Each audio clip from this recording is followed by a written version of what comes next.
Step 1, wake up early, gonna rise with the sun. Step 2, get some good, some food in you. Step 3, think real hard about what you wanna be. Step 4, fuck everybody, just do your thing. Wake up, today's gonna be a good day. Wake up, today's gonna be a good day. Wake up, today's gonna be a good day. Wake up, today's gonna be a good day. Wake up, today's gonna be a good day. Wake up, today's gonna be a good day. Wake up, today's gonna be a good day. Wake up, today's gonna be a good day. Yo, set your affirmations, aspirations. I got shit to do, the aftermath of preparation. Good food, good mood, blood in circulation. One step at a time, yeah, that's how you make it. Set a goal you control and the steps you take them. I try to pick one thought, have some concentration. And if I make a mistake, it's called education. I try to do this every day, call it replication. Wake up, today's gonna be a good day. Wake up, today's gonna be a good day. Wake up, today's gonna be a good day. Wake up, today's gonna be a good day. Wake up, today's gonna be a good day. Wake up, today's gonna be a good day. Wake up, today's gonna be a good day. Wake up, today's gonna be a good day. Life ain't easy, yo, I think there's a reason though. Ups and downs, just like every different season, yo. Sometimes I'm high, other times I'm barely breathing, though. You always gotta fight and hide from the demons, yo. Negative thoughts are poison, they rot. Head full of flies, so here come the clouds. They'll never stop unless I can swap all the bad for the good in my head when I'm lost. Yeah, so I'ma fake it till I make it. Positive thoughts are overtaken, I got patience. One day at a time is how you operate a cadence. A flow, you grow, you show yourself a foundation. Stay away from all the shit that causes temptation. I know that I like to do it cause it's sensation. I live my life in my head like a narration. Don't expect greatness, do my best, man, I'll take it. Wake up, today's gonna be a good day. Wake up, today's gonna be a good day. Wake up, today's gonna be a good day. Wake up, today's gonna be a good day. Wake up, today's gonna be a good day. Wake up, today's gonna be a good day. Wake up, today's gonna be a good day. Wake up, today's gonna be a good day. Wake up early, gonna rise with the sun. Step 2, get some good, some food in you. Step 3, think real hard about what you wanna be. Step 4, fuck everybody, just do your thing. See, I don't know about y'all, but like for real, I don't mind being talked about. My problem come in when they start making stuff up. So you can talk about me all you want. It is what it is. You know, it's either I did it or I didn't. I said it or I didn't. Whatever the case is, I don't care. I let whoever think whatever, feel whatever. That's on them. You know what I'm saying? But it's the making up part. It's the lying part. It's the adding on to part that always get me. I don't mind being talked about. It's when y'all start lying that bothers me. Welcome to the Bullhorn Betty Coffee Club.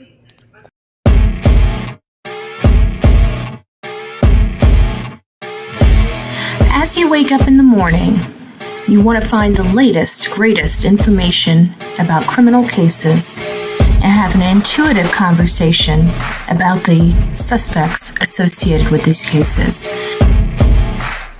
Head over to the Bullhorn Betty channel on YouTube.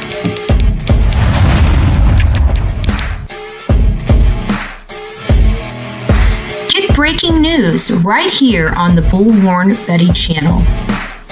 Welcome to the Bullhorn Betty Coffee Club. Enjoy your stay and enjoy your day.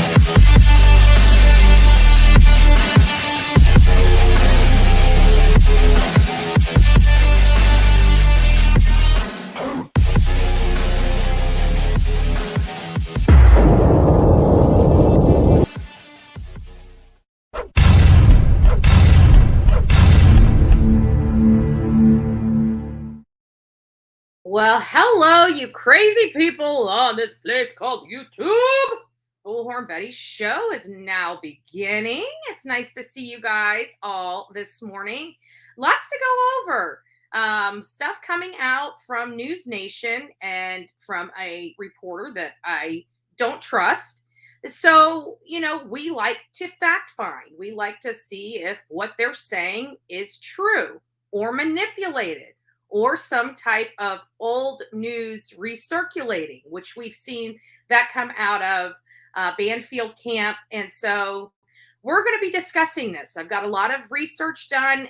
It didn't take me a whole lot of time to research these claims because I'm so in tune with this particular case, primarily because I've made trips out there.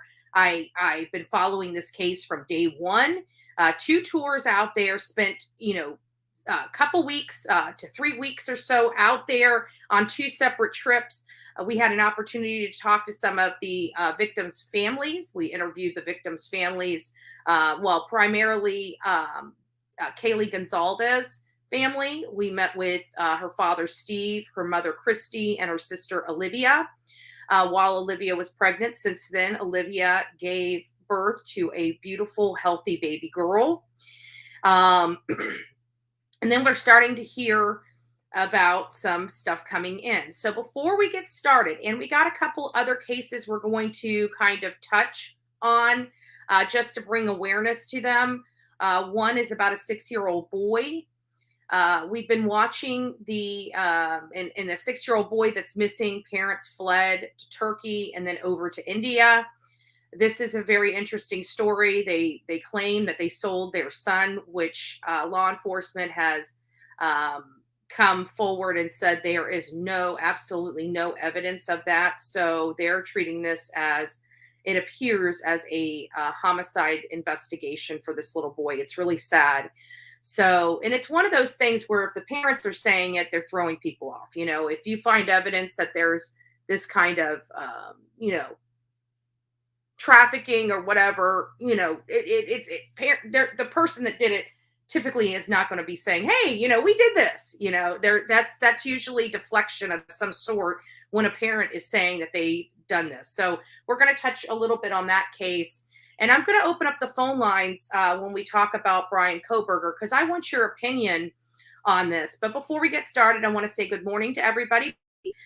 The first to say good morning to Bullhorn Betty and Coffee Club, followed by Sonia. And we're going to get into something with Sonia in just a second, because many of you guys weren't here yesterday afternoon when I finally made it back from West Palm Beach and did the live, got the live set up for the Leticia Stout case, and listening to that. I'm going to give you my thoughts on that for the people that did not attend that trial, because many of you guys work, so you guys listen if you can. And so most of you guys are getting ready to getting the kids ready and everything else. Some of you guys are using the theme songs to wake the kids up in the morning. We know, we hear over here in the back, right? Good morning, ZA, Sheila. It's nice to see you beautiful ladies this morning. Shine in the house, number 11. Don't forget to hit that like button as you come in.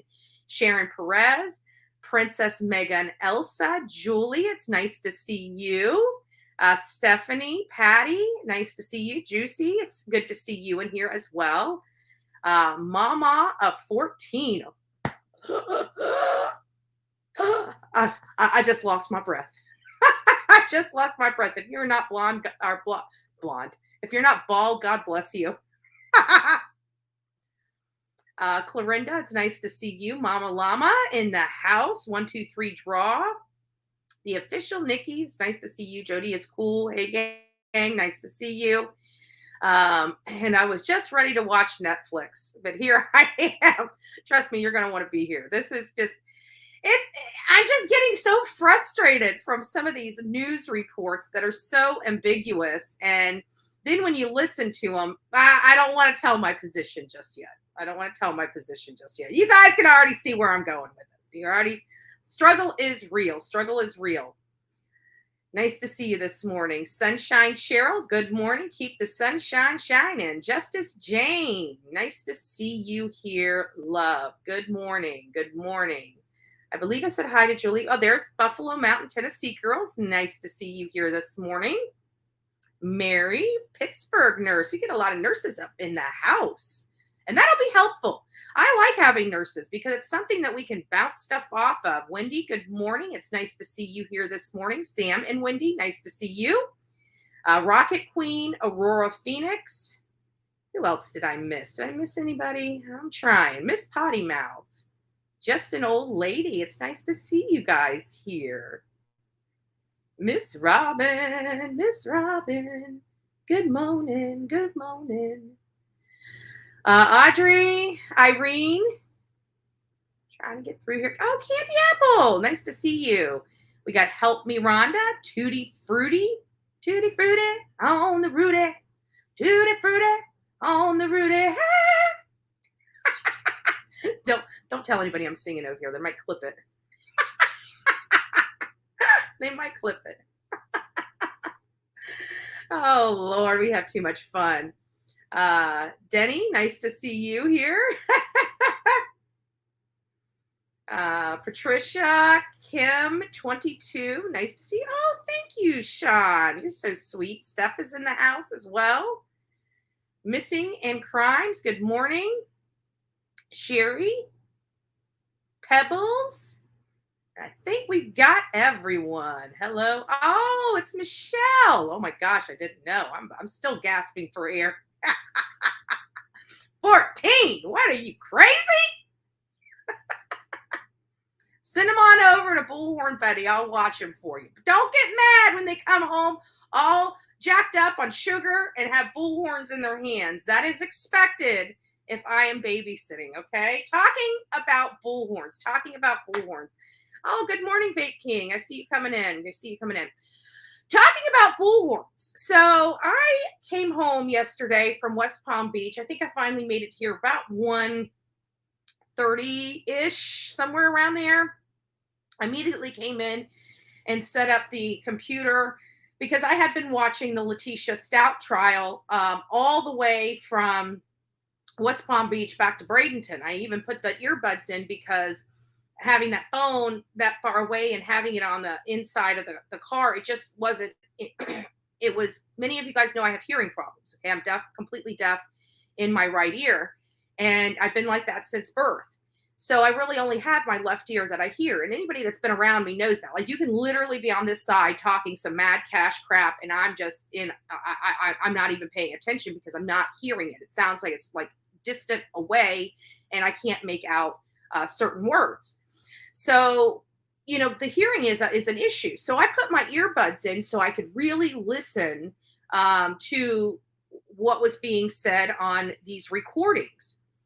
And I was listening to her, you know, talking to her husband, demanding immunity, all this other stuff. So when I got home, you know, I had a lot that I wanted to say. I wanted to show the video of, because she's telling him that she was kidnapped, held hostage, bound and tied and AR'd, and that it was possible that Gannon was AR'd and that he was in the room with Gannon, and just this outlandish story, this story. Hello, Elfig. Nice to see you. Good morning.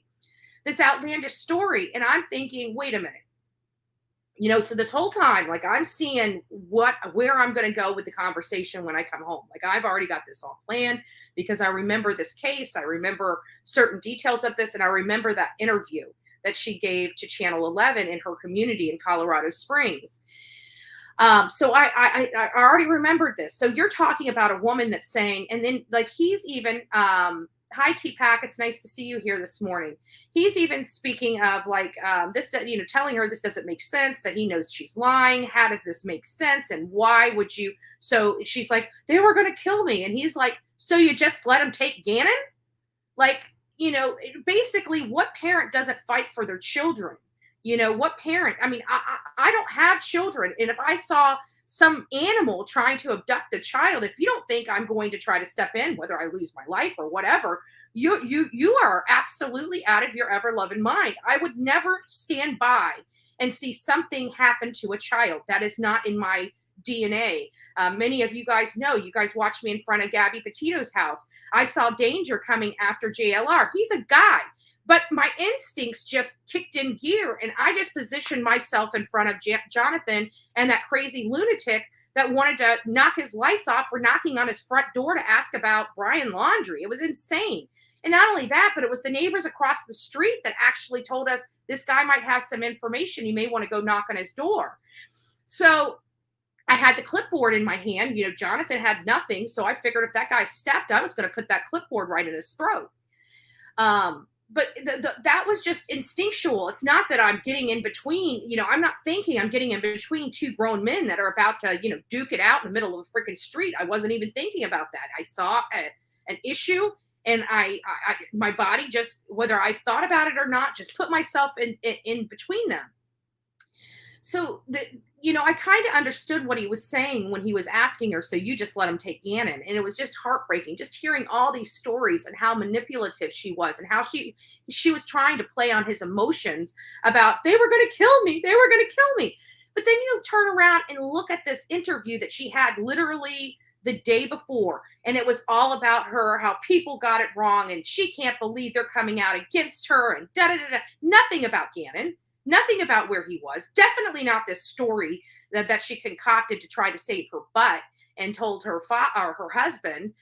She was cool as a cucumber. And what's most despicable about it is she goes and brings her daughter in to talk to the news guys, to lie for her, to convince the world that she did not do this. And we now know, hindsight's 2020. She is accused of it. And this is probably as close to a slam dunk case as I've seen in a really, really long time. I mean, it's overwhelming evidence. We're only day 3 in the trial. We haven't even got, I bet you if you polled that jury right now, they can stop the trial.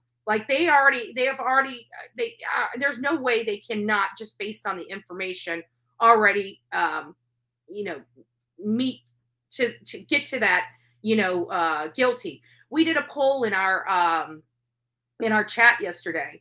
Almost 300 people took the poll, and 96% of our audience here on the Bullhorn Betty channel that was watching that trial believe that she is guilty.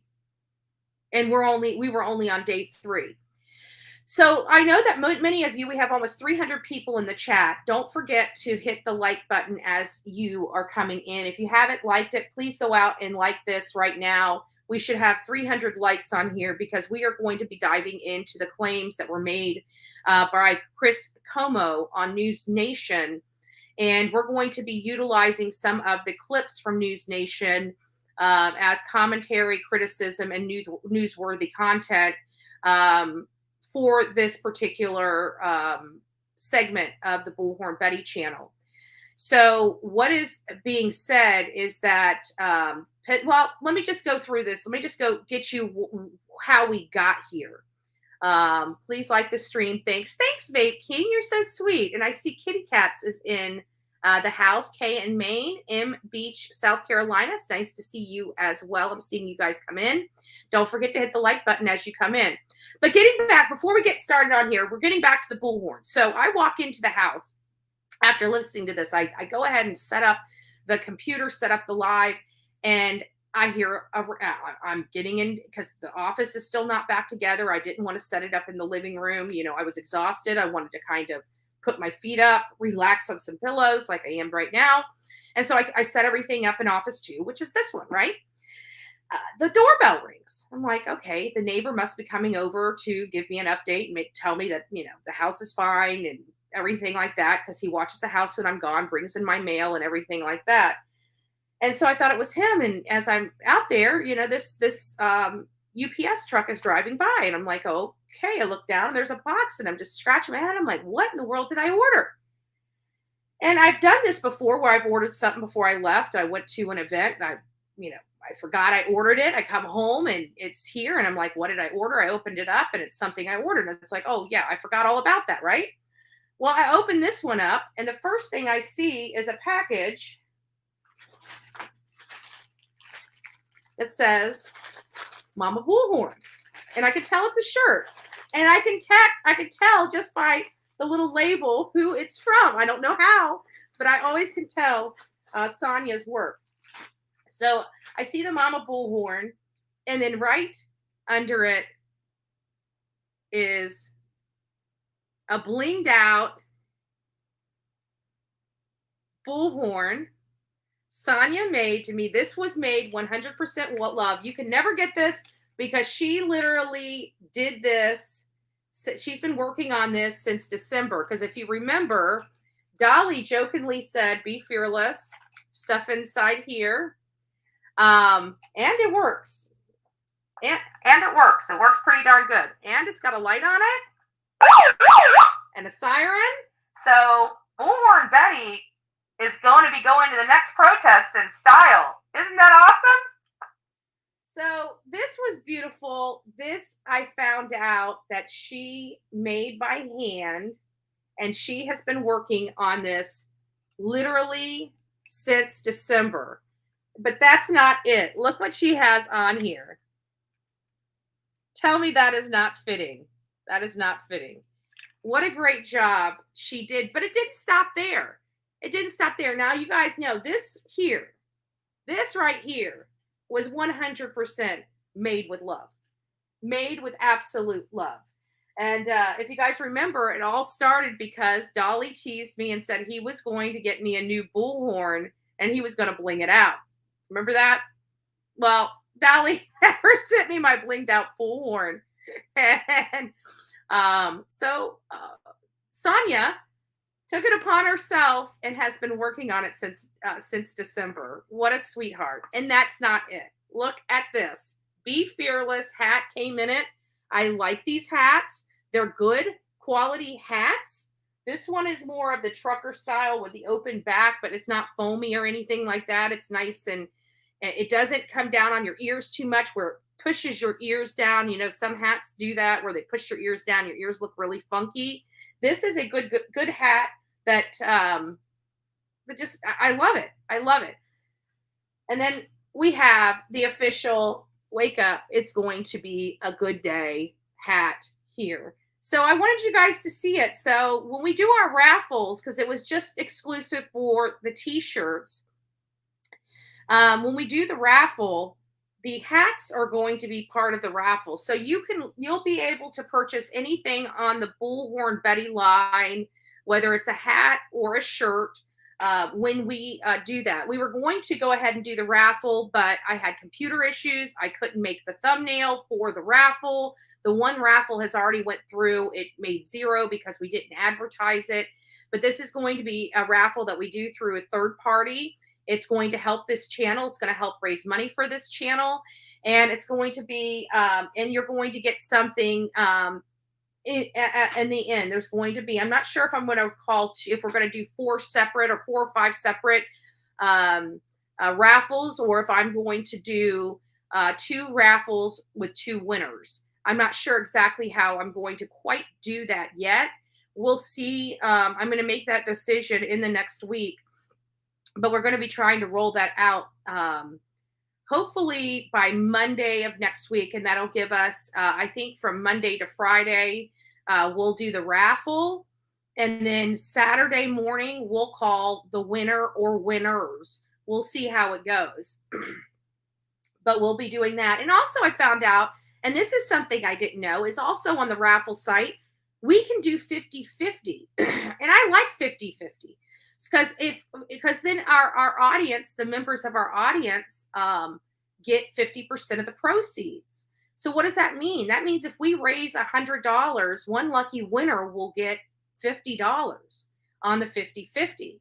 So I thought, that would be a great way to raise money as well. And they have the ability to do that on this program. So, or on that third party raffle site. So we'll be getting stuff rolled out, but I promise you, I know we've been talking about it for a while. We've had a lot of hiccups and stuff like that, but I think it'll be fun for this channel. It's something that we're able to do because it is done on a third party site. I'm still not convinced. Well, either way, it doesn't really matter. So getting to the Kohberger stuff, I'm going to go ahead and bring in the screen, and we're going to go over there and start going out. So yesterday I started getting notifications by some of the audience members as well as my mods that there was going to be some breaking news coming out from Chris Como with News Nation related to Bryan Kohberger. And so I'm thinking, I went straight to the docket. I'm thinking, there's no way that they could have additional information that I myself am unable to acquire in the media. I mean, granted, we don't have the huge research teams that, say, News Nation has or any other news organization. We're a very small channel. We are growing. We are moving stuff, up. I've dragged my butt on the website, and I still have to build the website, and I'm not sure what I'm going to do with that. But Sonia, when I build the website, I'd like a link. You might want to build yourself like maybe a one-page website as well, because I'd like to have a link that people can go to when they're on my website over to yours to look at some of your shirts, hats, and stuff like that. But either way, that's in the future. So I received all this information that there's going to be this huge breaking news thing coming out of camp. Chris Como with News Nation, another person I don't really highly respect. I don't really, a person that's not,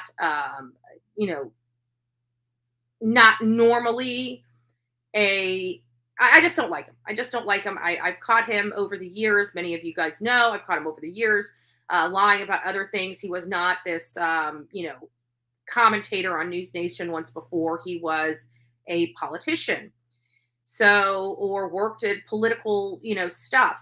So I know his character. I've watched him for years. I know he doesn't mind lying. I know he's a violent person. He doesn't like somebody calling him Fredo without wanting to knock their ever lights out. I know Chris Como. Okay. I don't like him. And so when I hear these stories come out, the first thing I'm saying is, okay, is he manipulating this story? Is this really, truly a story? And where can I confirm his information? Where can I confirm it? And I'm thinking, wait a minute. Let me do some research this morning. And of course, I comes across Nerdy Addicts. So let me go ahead and pull this up for you guys so you guys can see it. I won't be able to read. I won't be able to read comments because now I'm on the screen that you see up there. So it's removed me from the StreamYard to what you're looking at here. So if you guys have any questions, you might want to hold them until I get back over there so that I see them. So I went here and I started looking through here and I'm like, okay, what other information? I come right down here and I'm like, okay, this is where I left it the last time. We've gone over literally everything on this docket for Bryan Kohberger, nothing new. And then I see, I come here to Nerdy Addicts Twitter page. And here he is. He's like, Chris Como is reporting that officials in Pennsylvania are investigating a potential involvement in other outstanding homicides as it relates to Bryan Kohberger. And I'm like, okay, well, we did know because we've covered it here on the Bullhorn Betty channel. Listen to this. Almost a month ago, we reported this right here, that officials in Pennsylvania are investigating Bryan Kohberger and potential other homicides. So I go over to Chris Como and I say, okay, what is this all about? What is this all about? So let me go ahead. We're going to go back over here because now I'm going to pull up. So you guys have audio. We're going to be pulling up this Chris Como tweet. Pull it over here and then I'll go ahead and, okay. Hopefully it makes it big. Let's listen. So we all know that right now, Bryan Kohberger is sitting in an Idaho prison, right? He's awaiting trial for the murders. Yes, we do know that. Hold on, let me get this to where I don't want to hear his commentary. Well, if you guys want to see his commentary, you can. So I'm not going to. This is what irritates me. I have, many of you guys know I've had utmost respect for Jennifer Coffindoffer. Now she is getting into newsworthiness. She, to me, seems disconnected from the FBI. She's all about being on TV now. She's all about, whatever she can do. And she's been working overtime to help Ashley Banfield clean up her act with these confidential sources that never quite pan out. So I'm really starting to question why Jennifer Coffindoffer is playing along with this stupid game other than just wanting to be on TV. I don't know if that's the truth, what's in her heart. That's just what I feel looking at this, because we are going to go over more information related to this that's going to question this entire news segment from the Chris Como show and News Nation yet again. And again, many of you guys know I am a Bryan Inton fan.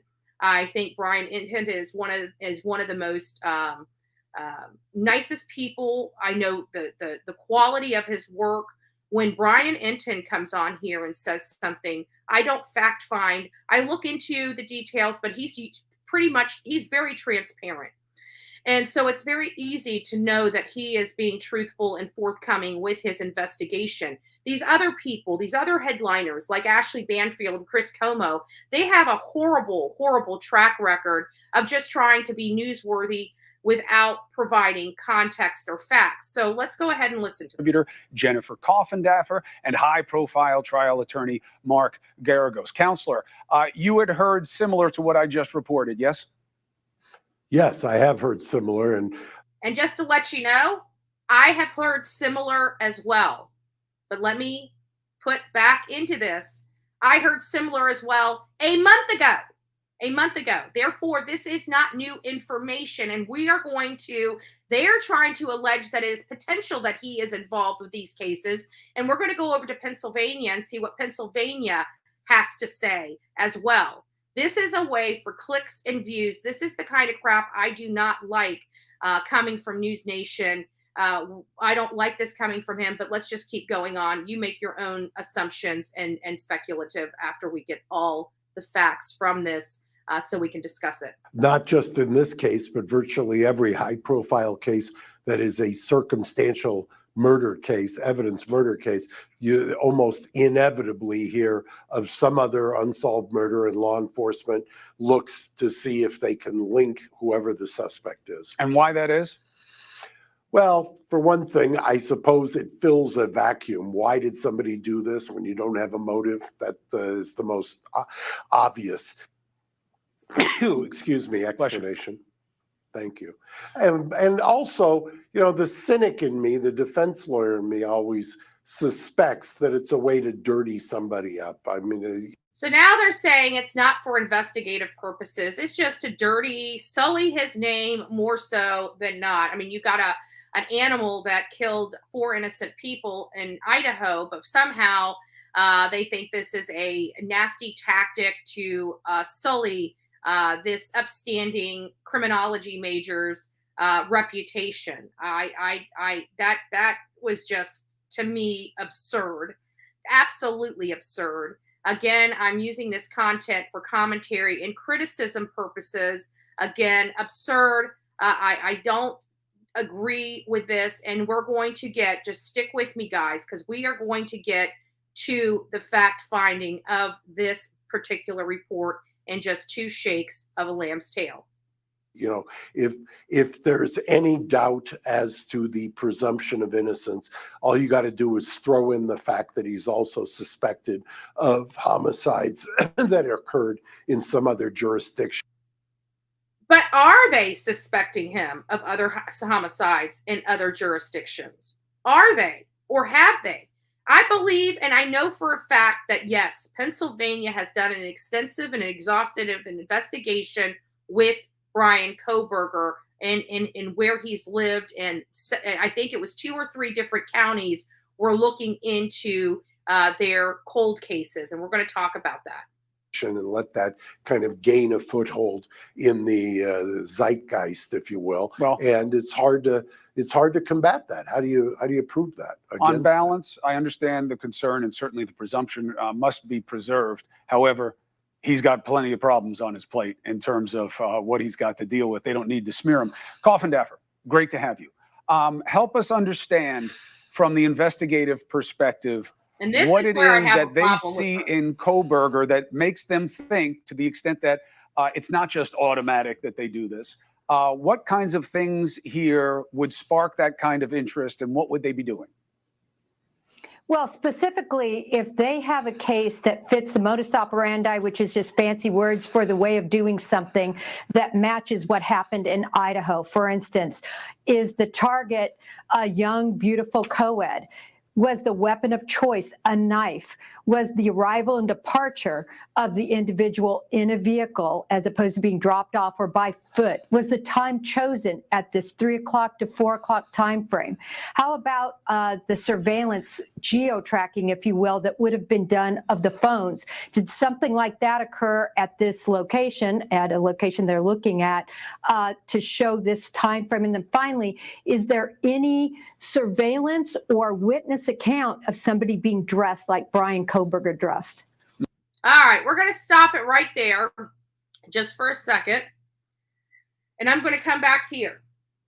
Now I'm going to drop this off because we're going to now get into, was he investigated by Pennsylvania and what those findings were? Because here is the issue that I have. I see we have 416 people in the chat. I just got back here. I didn't have an opportunity while we were watching those segments to monitor the chat. So I will be coming back. Yes, I've seen that they are checking into a murder of an 82 to 83-year-old Pittsburgh. They said it would have been when Bryan was under the influence of using, this lady was a vegan, and it was stabbing. That is true. But listen to this. Listen to this. Let me pull this up, and we're going to get over to this side. Is it this one? Yes. So I started doing this because I remember covering this case back in about a month ago, and actually almost 2 months ago, January, because this speaks on his arrest. That's not the one I'm looking at. What do we know about the arrest? No, these are not the ones. These are the ones right here. Right here. So this is back in February. So about a month ago, I decided to cover this. Actually, I chose to cover this from this particular article right here. This one I'm showing you right here. And what we discovered when we did this is that, yes, he is under investigation in Pennsylvania. But out of the 3 counties that they had covered, guess what? And there's more, Ashley Banfield nonsense and her talking about her alleged sources. And we come back and it's not. You know who gave this, the conversation about this? You know who did that? The Pennsylvania's attorney for Bryan Kohberger. And then we had the police department in 2 or 3 separate counties say, yes, we did investigate Bryan Kohberger, and we found nothing to connect him or link him to crimes in Pennsylvania. So this was a statement made a month ago by several of the sheriff's departments and counties in which he was in. And they said, we've looked, we can't find anything. So is this an old story that Chris Como is now recycling? Good morning, Dolly Vision. Nice to see you here this morning. I just want to let you know, since you're in the house, you are now taken off the bedazzled Bullhorn Betty bullhorn. You're now officially relieved of your bedazzled duties. Asanya has been working on this since December. Tell me, how cool is this? Right? And it works. What up, Dolly Vision? Dolly Vision is in the house. And it even has a light. Look at that. No more nighttime protests without some kind of light, right? Tell me that ain't awesome. So anyways, good morning. It's nice to see you in here. As always, it's a pleasure. Thank you. Thank you for coming over here and supporting me. Because we talk about a lot of what? Bullshit level, DEFCON 5. I'm just having fun. So many of you guys know there's a lot of stuff I don't like coming from News Nation when it comes to 2 main people, Chris Como and Ashley Banfield. So did Pennsylvania look? Absolutely. Are they looking into them? Absolutely. Have they found anything yet? They have not. I haven't seen anything coming out that they have conclusively believed that Bryan Kohberger is. We're hearing rumors about the 82, 83-year-old. And when did those start coming out, and where do they start stirring up from? Because as far as I'm concerned, every piece of information out to the public indicates that he is under investigation in Pennsylvania, but no, they have not connected him to any other case. And then they publicly come out and stated that they have not connected him to any other case in Pennsylvania, again, a month ago. So I'm curious about your thoughts here in the public. What are your thoughts about this particular situation? Do you believe that this is just more recycled information that's just trying to get the streets stirring with rumors and conjecture about this possibility of Bryan being connected? Because of the case, we all believe that he may have done this. He may have had a trial run at some point previous to carrying out this heinous act in Idaho. Did he do that? It's always been in the back of my mind. I will be honest with you. It's always been in the back of my mind. It's been in the back of many of my audience's mind. I guarantee it's been in the back of the minds of a lot of people on Dolly Vision, right? That it is potential that he did this. But how do we fact find this? The only way I can fact find this is going back to the people like the police department or the sheriff's department to confirm whether or not he is truly under investigation. So that's where we are at. Let me get over here. I don't need that garbage in this chat. We're now drama free, so bye-bye. What else do we have here? Just Samantha, I was furious when I seen the news. Just Samantha. So let me ask you, Just Samantha, because you're the one that helped me fact find a lot of the stuff with Ashley Banfield. I mean, we were able to literally go and find the TikTok that she pulled from a source that wasn't really a source, and the letter that was produced wasn't really a letter or a letter written from the university. Then we found on another one of her stories with an anonymous source, we found exactly which YouTube video she watched to garner that information. And now we're hearing Chris Como, and that was just two of many confidential sources coming from Team Banfield that we were able to identify where they came from, and the fact that they were not considered legitimate sources of that information. But she ran with the stories anyways. And I feel like Como is doing a lot of the same. We have a stagnant time here, so nothing more than getting people stirring and talking about something else. And yes, was he under investigation in Pennsylvania? Yes, he was. And as of a month ago, Pennsylvania cannot find any connection with Bryan Kohberger and any cold case that they have. Now, unless they branched out a lot further and now are trying to make a leap from maybe a community that he wasn't known to have frequented, that's a possibility. But again, I'm not hearing that. I'm not reading that. I'm not seeing that. So at what point? And then you got this defense attorney trying to say that, yes, Josie West, yes, I only listen to Bryan Enton, to be honest with you. I do too. When it comes to News Nation, he is the only one that I trust to be legit. The only person. And I can promise you, after looking at Ashley and Como,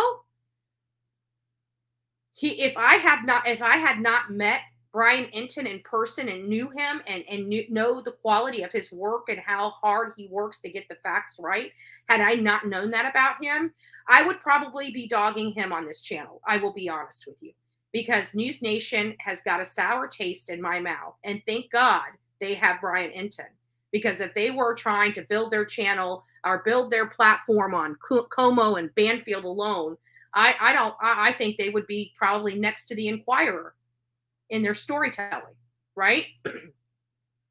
So Chris Como is in the hot seat on the Bullhorn Betty channel this morning as to recycling old information. If that changes, if we find out that that's different, I will be the first to come on here and say, guess what? Chris Como was right.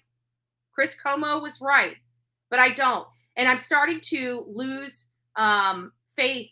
I had Jennifer Coffindoffer is now a questionable source for me. I can no longer trust what's coming out of her because you know what? She's not on Bryan Enton's show. Think about that. Whose show is Jennifer Coffindoffer popping up on? Ashley Banfield and Chris Como. Two people that we can fact find and find out half of their stories are inaccurate at best. Thank you, Oki. I thought it was beautiful. But we're going out in style. And don't forget, the girls, the Mod Squad, made me a vest, a Bullhorn Betty reflective vest. So we're going to be lighting it up wherever we go. We are absolutely going to be lightening it up. Just bolt lighting it. It's lightened up, right? We're going to be in style. So let me go ahead and open the phone lines up for you guys so you guys can call in and let me know how you feel about this information. Do you trust Chris Como? Is this fact or is this fiction? Because when I do my research, they have cleared Bryan Kohberger in Pennsylvania cold cases. Now, granted, they're still looking. They even said in the interview a month ago that they're going to continue to keep their ears and noses to the ground and continue to investigate. But there's only so many cold cases in a certain time frame in these areas. So it's not like these areas, it's not like Chicago where one weekend you have 200 deaths, right? Just in one weekend alone. It's not like that. So there are, only so many cold cases that are open. And if you only have so many cold cases that are open, you're most likely only going to have so many cold cases that involve a knife. And there in out of the cold cases that involve a knife, you might have an idea who the perpetrator is, but can't make a case for lack of evidence or something else in some other cases. So you're dwindling it down. You're dwindling these cases down where it can only be literally a handful of cases that he could possibly have done. And then when they look into those, then they're saying, no, this doesn't look like it could have anything to do with him. They have his DNA. They have his DNA long enough now. I think they would have been able to come up with something by now. Exactly. So they would have been, and just Samantha puts that out there. They would have been running that DNA. They do have a good DNA profile for him now. And so I'm just not making this connection. And not only that, but if he could potentially be involved in this 83-year-old person's case, it's outside of his MO. It's outside of his MO. So what does that mean? That means, he seems to like the beautiful young women that ignore him, not a grandma. So I'm having, and not only that, but they're saying that this potential grandma was a fellow vegan. So, that doesn't bode. It seems like he would want to, he likes the fact that people are, why would he be taking out more vegans than meat eaters, right? It just doesn't make sense. When you put these pieces together, it just doesn't make sense. I'm deeming this, and again, I'll retract this statement, but me personally, Bullhorn Betty is deeming this recycled information and not newsworthy. And I'm starting to really frown upon Jennifer Coffindoffer kind of going along with this. This is telling me she's not in it for the truth. She's in it for her face on the screen. She could have came up and said, look, yes, they've been investigating this for quite some time. They haven't had anybody, they've come out publicly and stated that they can't find any connection. If she had integrity, that's what she would say. She's the FBI, the ex-FBI agent on that panel. This is not for her paycheck. This should be for the right thing to do. The paycheck follows. Okay. I always believe that. I always believe that no matter what, the paycheck will follow. You give somebody good quality content, that paycheck will come. Lying and trying to manipulate or bring in old news and recycle it and try to make it something that it's not, I have a problem with. And moreover, I have a problem with it coming from an ex-FBI agent. So I know that she's trying to build a reputation online. She's trying to be deemed an expert across media. So people will pull her in and use her like Chris Como did to talk about these cases. But I'm starting to get a sour taste in my mouth, even with Jennifer Coffindoffer, because she is not on Bryan Enton's channel because he doesn't play these games. She is only on Ashley Banfield and Chris Como as an expert. And I'm getting a bad, horrible feeling. And Jennifer Coffindoffer, I know you've watched me here and there, and we've communicated on Twitter before, but please, if you're going to be on these things, please show your investigative ability. Where is that? Where is that in this story? Where is that? Where is that integrity in this story? So again, let me go ahead and open the phone lines. Let me move this out so I can get the phone lines opened for you so you guys can hear them. So just give me a quick second. There it is.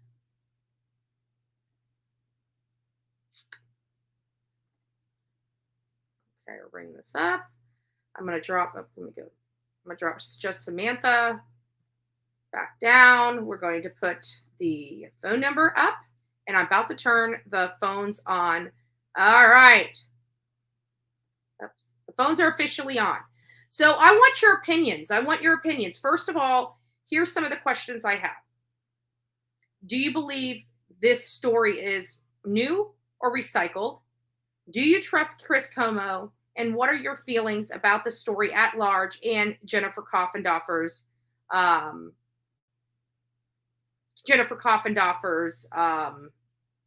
statements? I'm curious. Just Samantha, I know that you have a lot to say, probably have a lot to say about this, but I want to hear from someone related to this case.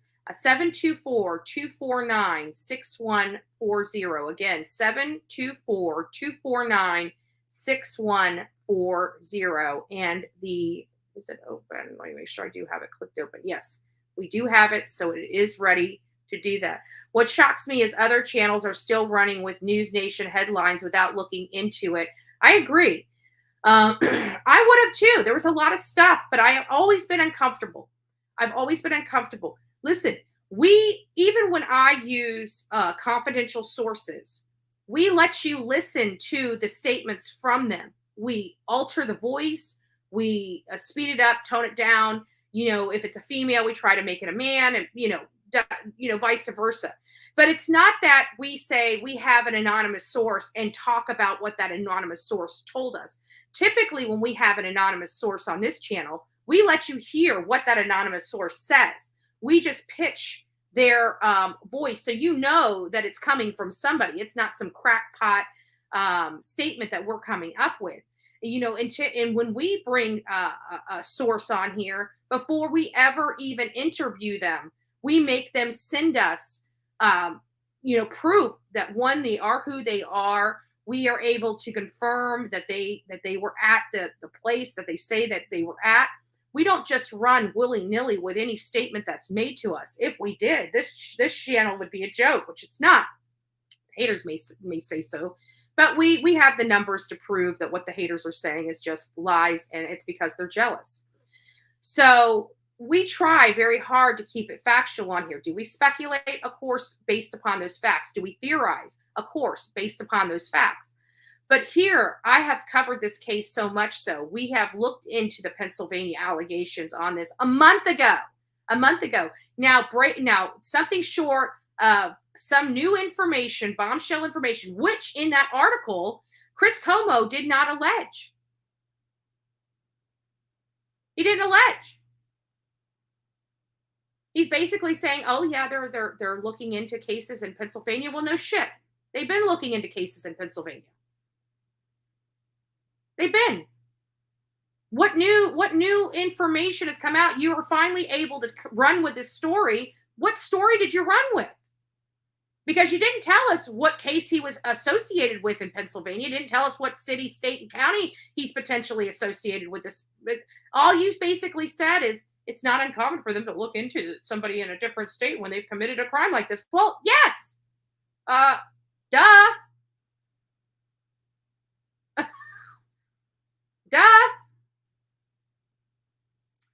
I imagine he was very educated in murder, so it may be more challenging than other cases. I can agree with that. I can agree with that, Vape King. Absolutely can agree with that. But did Chris Como really have a breaking story? Or was this already known to everybody? Me personally, I think this was already known to everybody. Me personally believes that he, they didn't have it. Let's see here. Officials in Pennsylvania have investigated a possible link between cold case in the state and Bryan Kohberger, the suspect arrested in the University of Idaho. Now remember, this was over a month ago, coming from the Ashley Banfield show. On Tuesday, King TV in Seattle reported Terrence Houck, Northampton County District Attorney in Pennsylvania, ordered his staff to look into some old cold cases to see if there was any connection to Bryan Kohberger. Your natural question, this is what he's saying, your natural question is to start wondering, is this guy wanted, Houck said? Is his name out there? Did he do anything in my county?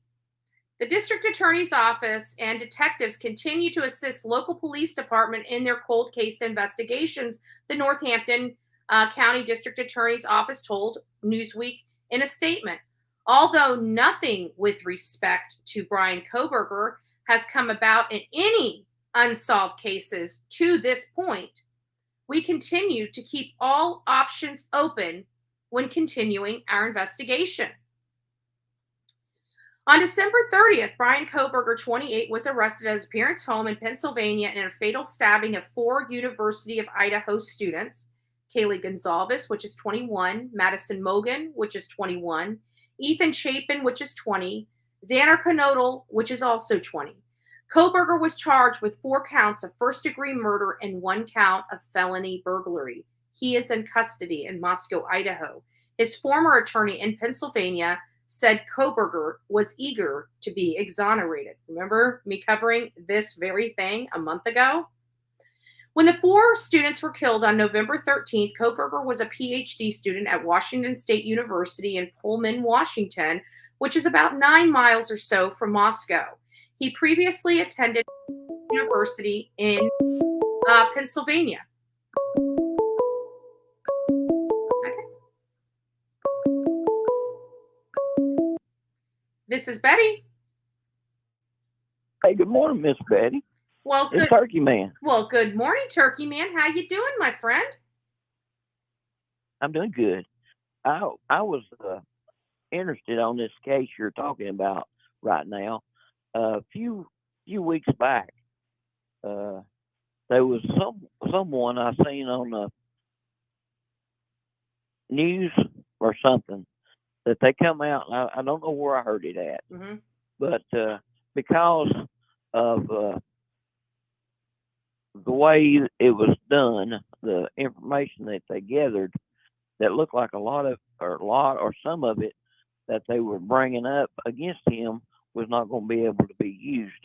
And I believe, if I'm not mistaken, I could be wrong, but back earlier when you was speaking about the witnesses, the information there, that a lot of that could cause problems in being able to prosecute or used to be prosecuted.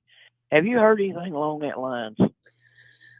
Well, just the normal process. No, I have not heard. We've been blocked out of a lot of the hearings that they're having, these pretrial hearings that they're having related to this case. And there have been, because they've been putting gag orders on the stuff. So they're having some kind of internal type of hearings, for the gag orders and whatnot. But I have not heard that. Now, you said that he. Say that again. I just lost my train of thought. What was your question? Sorry. My question of the information that they have gathered against him, and some of the So you're finding out.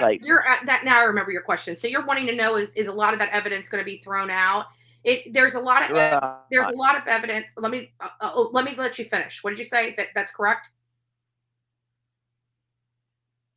I lost you. Oh, sorry about Hello? that. Are you there? Yeah. Okay. It's So breaking you're asking, me. is some of the evidence that they have against him right now going to be thrown out of his case? Yeah, I heard that they were.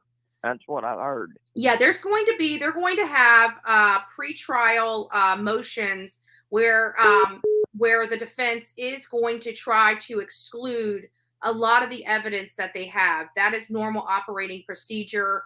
They did it even in Alec Murdaugh. So what the judge is going to do is he's going to listen to the information, the testimony, and see if it's prejudicial to Bryan Kohberger's case or if it has probative value. So I do expect them trying to fight on the evidence against him. But as long as it didn't come from the fruit of the poison, if not fruit from the poisonous tree, if it's directly related to this case, the judge will most likely have to allow it in. Otherwise, it would prejudice the state. Okay. Well, I was. Have you heard anything about the DNA? Everything's DNA now. But DNA other than the sheath, the knife sheath. Yeah. So my understanding is that there was potential that they stated. I think they may have misstated. I don't know. I need clarification on it. But I think some of the hiccup is they said that they found that the state of Idaho crime lab found the single source of DNA, but we're hearing that it could have potentially came from a different laboratory. So I'm trying to find the information, but it does sound like that is true. There was a single source of DNA on the sheath. Who located that single source of DNA? In my mind, is now maybe it may have been the Idaho State Crime Lab. It may not have been. It may have been a different crime lab. I'm not sure. Well, the way I understood it, and I get most of my information by listening to you, to be honest about it. But the way I understand it, the knife sheath was left behind. Yes. And on the snap of the sheath, they found a single DNA. Yes. Which, if that's it, that's about weak as you can get, because myself being me, when I go look at maybe a knife or something, I'm opening snaps and looking at, if that's going to work, and maybe at a yard sale, maybe at this sale, maybe at that sale. How many different people would pick it? I mean, if that's it, mm-hmm. That's pretty weak. Yeah, but the DNA, as we discussed on here before, is really just the sprinkle on top. It's not the entire investigation. I think we're going to find out a lot in this case. It's going to come down to that data, that forensic data, in the car and on the phone. That's really going to seal the fate of Bryan Kohberger, in addition to also finding a single source of DNA at a house that he had never been to. It's going to be hard to overcome, but I truly believe that sheath, for whatever reason, was intentionally left there.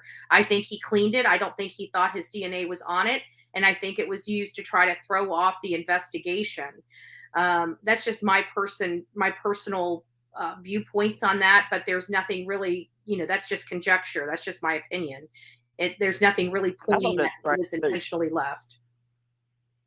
I thought that's strange too. How many times do you have a knife with a sheath on it and don't have it on your belt? Right. And not only that, but think about it. You just stabbed a bunch of people. What's the first thing you're going to do? You're going to want to put it in the sheath so it doesn't drip blood all over the place or blood all over you. I mean, you would think that he would have wanted to pick that up and put his blade in it to help contain some of the transfer.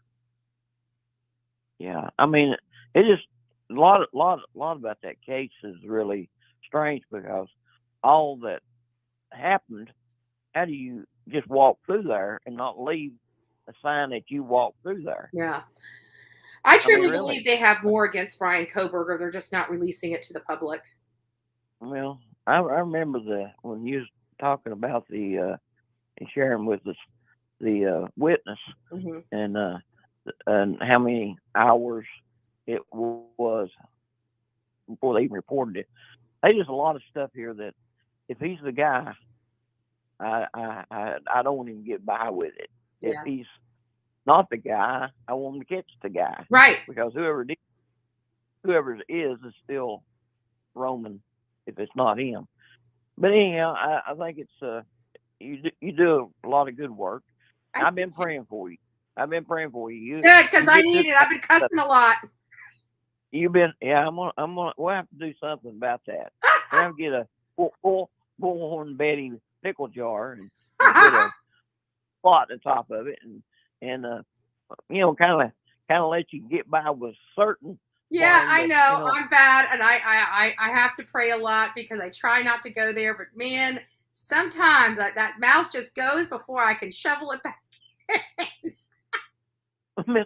Miss Betty, we all have people that come after us in certain ways, and I've got there's a big long line. When people come at me, I just say, no, you don't have the right to come. You can't come to the front of the line. You don't have that right. Here's your number. Your lines are way back yonder. And put them at the back of the line. And don't give them credit to come up front. They don't have that. Yeah. They can't have that front. They can't, that front spot. Somebody's waiting in line to get there. Yeah. They got to go way back. Line starts way back there. Remember that. I try, but that my mouth still overrides my rear end some days. Well, I hope you get a chance to check out our channel. And, you know what? I'm going to be doing a whole thing on I'm going to be teaching people about terms of service on YouTube. I think people just need to go through a refresher course, and we'll start bringing up some channels, and maybe I'll steal a clip or two from your channel and promote your channel on here, and we'll do that next week. I got a lot of stuff rolling out next week. I'm just trying to get through this week, and then next week is going to be a little more involved. But yeah, I think I'll show people, because have you come up on your numbers at all since we've been helping a little bit? Well, it helped. You helped a little bit, but I still like to see I'd like to see us get that 100 mark. Yeah. Well, let's help you on that. So next week we'll go into your channel and just show maybe the audience what your channel is about. Maybe play a couple clips on it and get you some promotion. Well, we kind of try to go into. Yesterday we went up you heard of the Dragon, haven't you? Yes. The highway that goes from Tennessee into North Carolina. Yes, sir. Hervey Road. Okay. There's a grave. There used to be a bunch of renegades at Bushwhacker Kirkland's, and there's a gravesite up there of one of the victims. Wow. And we're going to tell a little story about that, and show a little bit of the Dragon, and be as a small video, and then turkey season open up, and I'm doing kind of help in that regards of what kind of pattern you need, what kind of choke tube you need, shots, turkey calls, and stuff like that. Oh, interesting. Anyhow, a lot of people are going to be getting ready for the hunting season, so that'll be perfect. Oh, yeah. Well, Miss Betty, I always enjoy talking to you when I catch you. And, absolutely. Well, I definitely miss you and enjoy your perspective. But I did shake my finger at you time or two. I mean, Maddie, no, don't do that. Well, don't worry. I was thinking of you when I was doing it. I'm like, I need prayers. I heard you say it time or two. I like, but we all come short, and everybody's got a trigger. Yeah. I'm gonna tell this story. I'm gonna get off. My dad was a preacher. I had never heard him say one word, not one cuss word. And me and him was putting a roof on his house, our house at the time, and we're on top, and it's hot in summertime, and you're carrying them shingles up on top of the roof, and it sweats in your eyes, and Dad, he's up there, and he's trying to get this thing on because he got 1,000 things he needs to do besides put a roof on the house. And as he put that roofing nail down there, he took that hammer and hit right dead in the center of that thumb. And he come on with some goodness. I looked at him. I said, Daddy. He looked at me, and he said, blink, blink, blink, And I had never heard him say one cuss word. And I I looked at him and I realized that everybody's got a claw hammer in their life somewhere on their thumbnail that they've hit with a hammer, a breaking point. Yep. And, you know, some of us a little easier to come about, but even my dad, I never heard him say the SHIT word. Yeah. But he called for Lulu when I hit that thumb. It's hard. I get out of here. Those things just pop out. Funny how it works. Yeah, it does. It does. But get you a jar there, big pickle jar. Yeah. And then you could venture and help promote going. But never, if sometime or another you're ever down this direction and we can work it out, I'd like for you to come and talk about the drug addiction. Oh, sure. Yeah. And maybe help with that and helping because. What state are you? What state are you? Tennessee. Tennessee. Okay. Well, I'm planning on being in Tennessee. I definitely am going to be in Tennessee for Summer Wells' second, 2-year milestone vigil, and maybe we'll make plans around June. Okay, I tell you what you do. We do talk, on the DM or our Twitter, and sometimes so maybe we can kind of message one another. Sometimes it takes you a while to come around, and I'll put something up. Yeah, because I forget all these. We got like 15 different social media sites, and it's like I always forget to go in the messages, and I wish that there was a way that they had like a program that you could put all of them, and then all your messages would just funnel into one area. That would be beautiful. Yeah, what's going to happen one of these days? We ain't careful.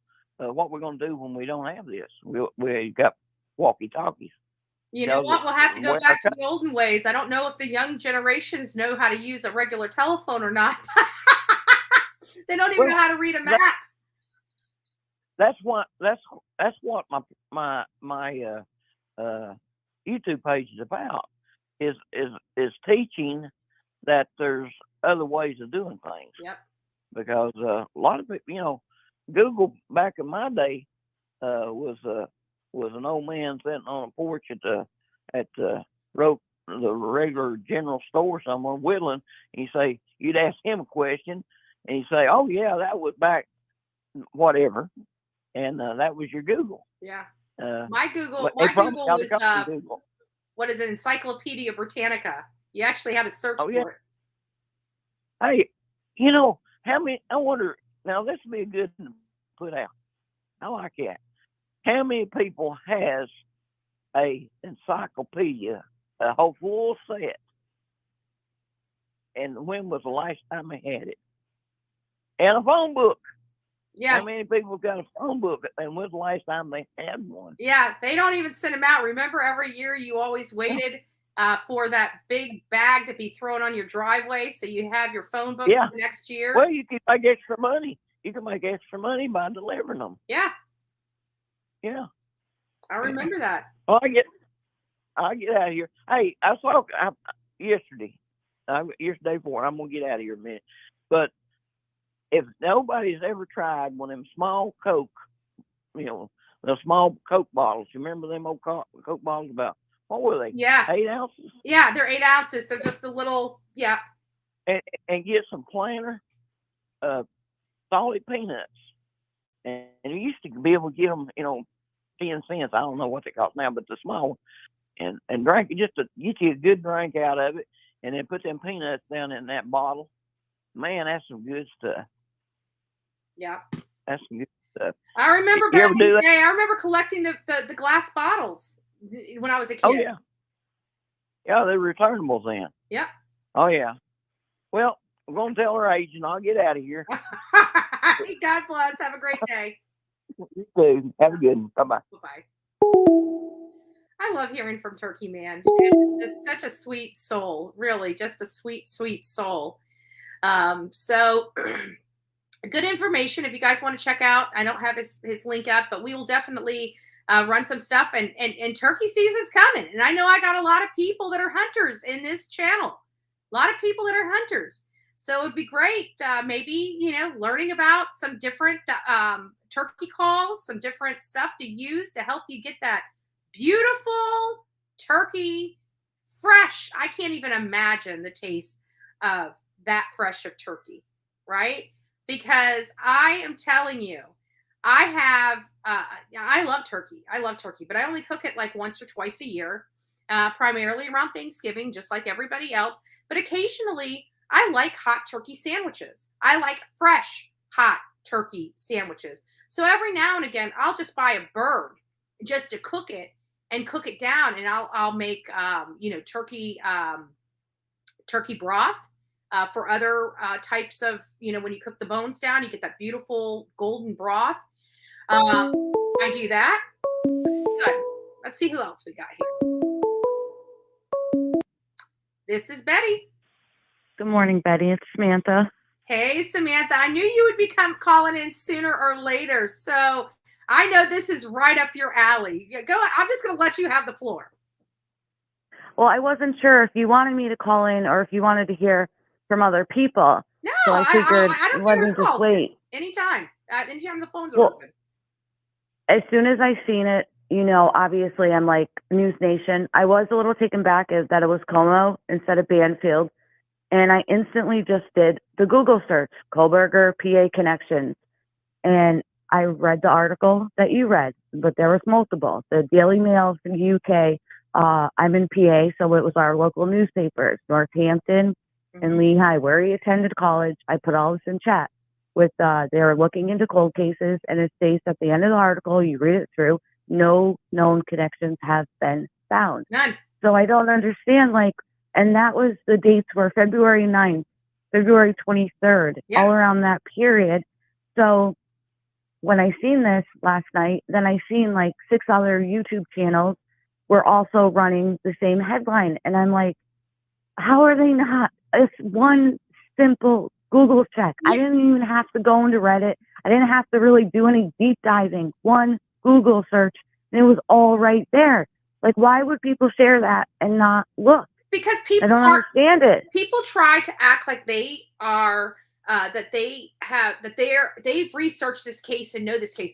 Let me tell you about me. When I heard this come out, I already knew what articles I was going to pull. Why? Because I've already covered them. I've covered this case very in depth. I know every twist and turn about this case that is available to the public, and not because we were there in person. So we were privy to other things that haven't been brought up yet. Now, when this started coming out, I was like you. I'm like, wait a minute. I know exactly where this is coming from. I went there to see if he gave us any specificity. And I thought, okay, well, if he has specificity in this, like a case, like he can identify a specific case, then maybe they did end up finding something. So you can imagine I was interested in the article, but when I realized there was no specificity. He didn't say that they found him in that they think he's could be potentially the murderer in 1 or 2 cases. They never alleged that. They just alleged all this boilerplate information that we already knew coming out of Pennsylvania a month and a half ago. And so with the lack of saying that, yes, there are 2 people dead in XYZ County, that they're now strongly looking at Bryan Kohberger for, anything short of that is falling on my deaf ears. Yeah, especially because he's been in jail long enough now to have a good DNA sample that if something would have came up in CODIS. He's still a young guy, so he's not, I don't think he's killing when he's 12, 15, you know what I'm saying? Just the odds. Right. So it was just silly. I can't believe, like I said, everybody else was running with it without fact checking. And I knew if you brought it up this morning that you were going to be on top of it. I had my 100% faith in you. You were going to show people the truth. We don't go with if the story is legit, we will run our version of it. If it's not, we're going to run our version of it. And the bottom line is I feel like this is recycled old information. They have nothing new to talk to their audience about. They still want their audience engaged with this case. We are all having the same problem with this case. We can't get any new information out of it. But one thing I can't stand, and why I've moved on to cover different other cases, is because I don't like peddling falsehoods on this channel. I don't like just talking endlessly about possibilities when we kind of know where it's going? Why go into these rabbit holes that we know it couldn't possibly be? I'm not going to confuse my audience with unnecessary details, but we do fact find a lot of these statements made from mainstream media, primarily Ashley Banfield. But when I saw this coming from Chris Como, what do you think? I got to tell you, I'm starting to doubt. And this is sad because I've had such high respect for Jennifer Coffendorfer. I'm starting to doubt her motives as to why she's, sticking with News Nation and only Chris Como and Ashley Banfield. Same. I feel like they probably pulled Chris to the side and is like, we can't have Ashley say this. They're on to her. They'll question her instantly. Take the L, Como. You get out there and we'll give you Coffendorfer. I highly respected her as an FBI agent in her career.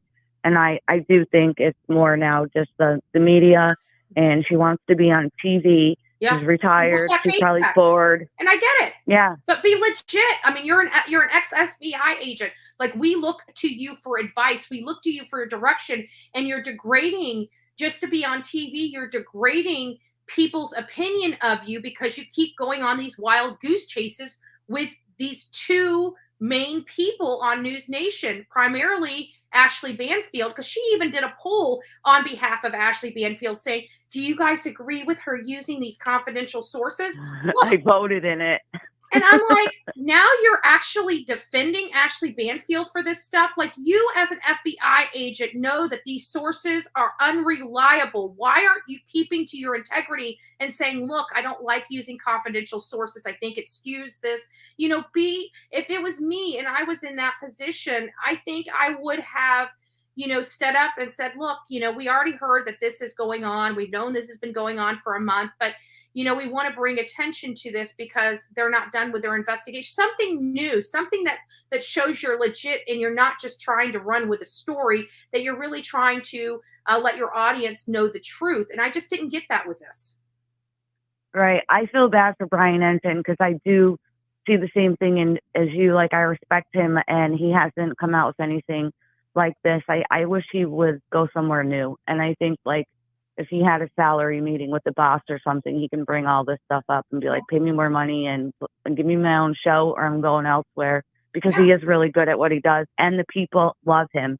So that's really what matters, Love him and respect him Yeah. And that was earned. That was earned. I remember when we were outside of Gabby Petito's house, I remember him. He was under immense pressure. People were hating on him like there was no tomorrow. I felt so, and he was just the nicest person you could have ever met. And he's like, what the hell is going on with these people? Excuse my language, Turkey Man. I'm sorry. But what in the heck is going on with these people? Like, they're just hating on me for running this story and da-da-da-da. And, then he's like, oh, then they sent me this stuff about you and Jonathan. And it's like, well, what can I say? It is what it is. And he's like, I don't give a that's what he said. I don't give a crap. Right. He doesn't, it doesn't change. My past doesn't dictate my future. Can you imagine if every single person's past dictated their future? There's a lot of people that advocate for a number of things from, look at Mike Lindell. I mean, he's a CEO and used to be on Skid Row. I mean, if everybody was defined by their past, there would be no future for a lot of people. If you can't learn from your past, which many people do, some people don't, but many people do learn from their past. But he didn't care. He never cared. And I love him for that. God bless him. The best advocates are always the ones who are the victims themselves, because they're relatable. They have the connection. They feel what you feel. They've been there, Yeah. And Babe King's right. I've said it before that he should start his own crime channel. I said that a year ago. I said, you know what? Bryan Ensign has so much support. If he got his stuff together, he could build his own media brand. He literally, he's building his own personal brand, but I really believe if he would separate from News Nation and open his own broadcasting company, he would be number one. I really do. I have so much confidence in Bryan, and I know whatever that man puts his mind to, he will accomplish it and do well at it. Well, it's a new year, so Maybe he'll hear this. Will inspire him. Yep. But wherever he goes, I will be a staunch supporter. Can I share with you a quick story, a local story? We had a cold case, 6 years, a man by the name of Robert Barron from Old Forge, PA, and he was a pizza owner. 6 years ago, he went missing. They found his tooth, blood. Whoever the people cleaned up the crime scene, it was above his pizza shop. He didn't show up in the morning to get the dough. The son went to the house. Seemed obviously some kind of altercation happened, called the police. He's considered a missing person. His vehicle is missing, and then it shows up a couple days later with all mud through the tires. So they're doing the normal stuff, interviews with people. Within the first 2 weeks, because the affidavit has just come out, they knew that it was the son's best friend who was a drug addict, and he came into money. They spoke to multiple dealers. Multiple people said it was him, and it took 6 years. They just arrested him last week. Can you imagine being that family member that the guy stayed in town? They said it was like an open secret. Everybody knew who it was. His name is Justin Schuback. And in 2019, the affidavit states that they had his blood on they had Justin Schuback's blood inside the vehicle on the steering wheel.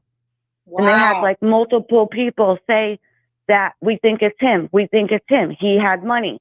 He never has money before, because I guess Mr. Barron was known to be what they call a mattress man. He didn't believe in banks, and he had anywhere from $5,000 to $10,000 upstairs in the bar at any given time. Wow. And this Justin was friends with his son. So 6 years though, they finally found it. And this is where politics come in when they talk about Mascow and corruption, because the Schuback name, I think the uncle is the Old Forge football coach for many years of the high school. The one of the other uncles was the fire chief. So they're saying it was squashed. People were repeatedly saying, this is who it is. This is who we suspect him. And for 6 years, he got away with it and walked around town freely. That's a shame. But I can tell you, right when you said it's funny, because when I hear these cases and I start hearing details, it's things start popping in. And as soon as you said it appeared that the crime scene was clean, the first thing I said in my brain was this was somebody that knew this man. Because if you were somebody that didn't know this man, you would have killed him, robbed him, and out the door you went. You wouldn't have tried cleaning it up. The only people that would try to clean it up is people that are trying to throw an investigation off because they're connected. Yeah, he was seen, and the girlfriend said that he came back he was gone at all hours. His text put him at basically where they found the body. They have all of this information. The affidavit is crazy that it took this long. But he had his shoes were covered in mud. It was just insane. But yeah, the small town with proper last names. And now finally the family got justice, and hopefully if there's anybody else involved, which people say that there is, that they'll all get charged. But as of last week, they got the guy that everybody said. So I'm just happy for the family. Yeah. Well, that's great news. I mean, it took them a little while, and it makes you wonder, why did it take so long, especially with the DNA evidence and the forensic data. But you know what? At least they got him. It's better than it being one of those situations where it goes 20, 30 years without a culprit, and I'm starting to get concerned about Summer Wells. What's taking them so long? Yeah. I kind of lose hope on Summer Wells, and then it makes me sad, and I say no, I'll say a prayer at night and have faith, but it's hard when it does become this long. Mm-hmm. Especially when we talk about how they should have charged them for neglect. They should have charged them for the house. There are so many things that they could have charged them with. And those statutes of limitations haven't run out yet, but still no charges. It's just, I get so tired of these lack of law. You know what? Places like Hawken County is running, has high crime in it. I mean, we're seeing it, high crime and high crime against young children. And you know what? You know how you resolve that high crime against young children? You start locking people up, like the sheriff's son that only got a slap on the hand for diddling with kids at a church, by the way, and is now free. And he's been the sheriff for all them years. Yeah. Nobody running against him. That is a huge problem. Huge problem. Sorry. And now you've got a person in the community that had photos on their computer. Photos. Now that means they didn't touch a child. They didn't harm a child. A child was probably harmed in the making of those photos that they were previewing. I'm not trying to downgrade that at all. The person deserves to be in jail. That's what I'm saying.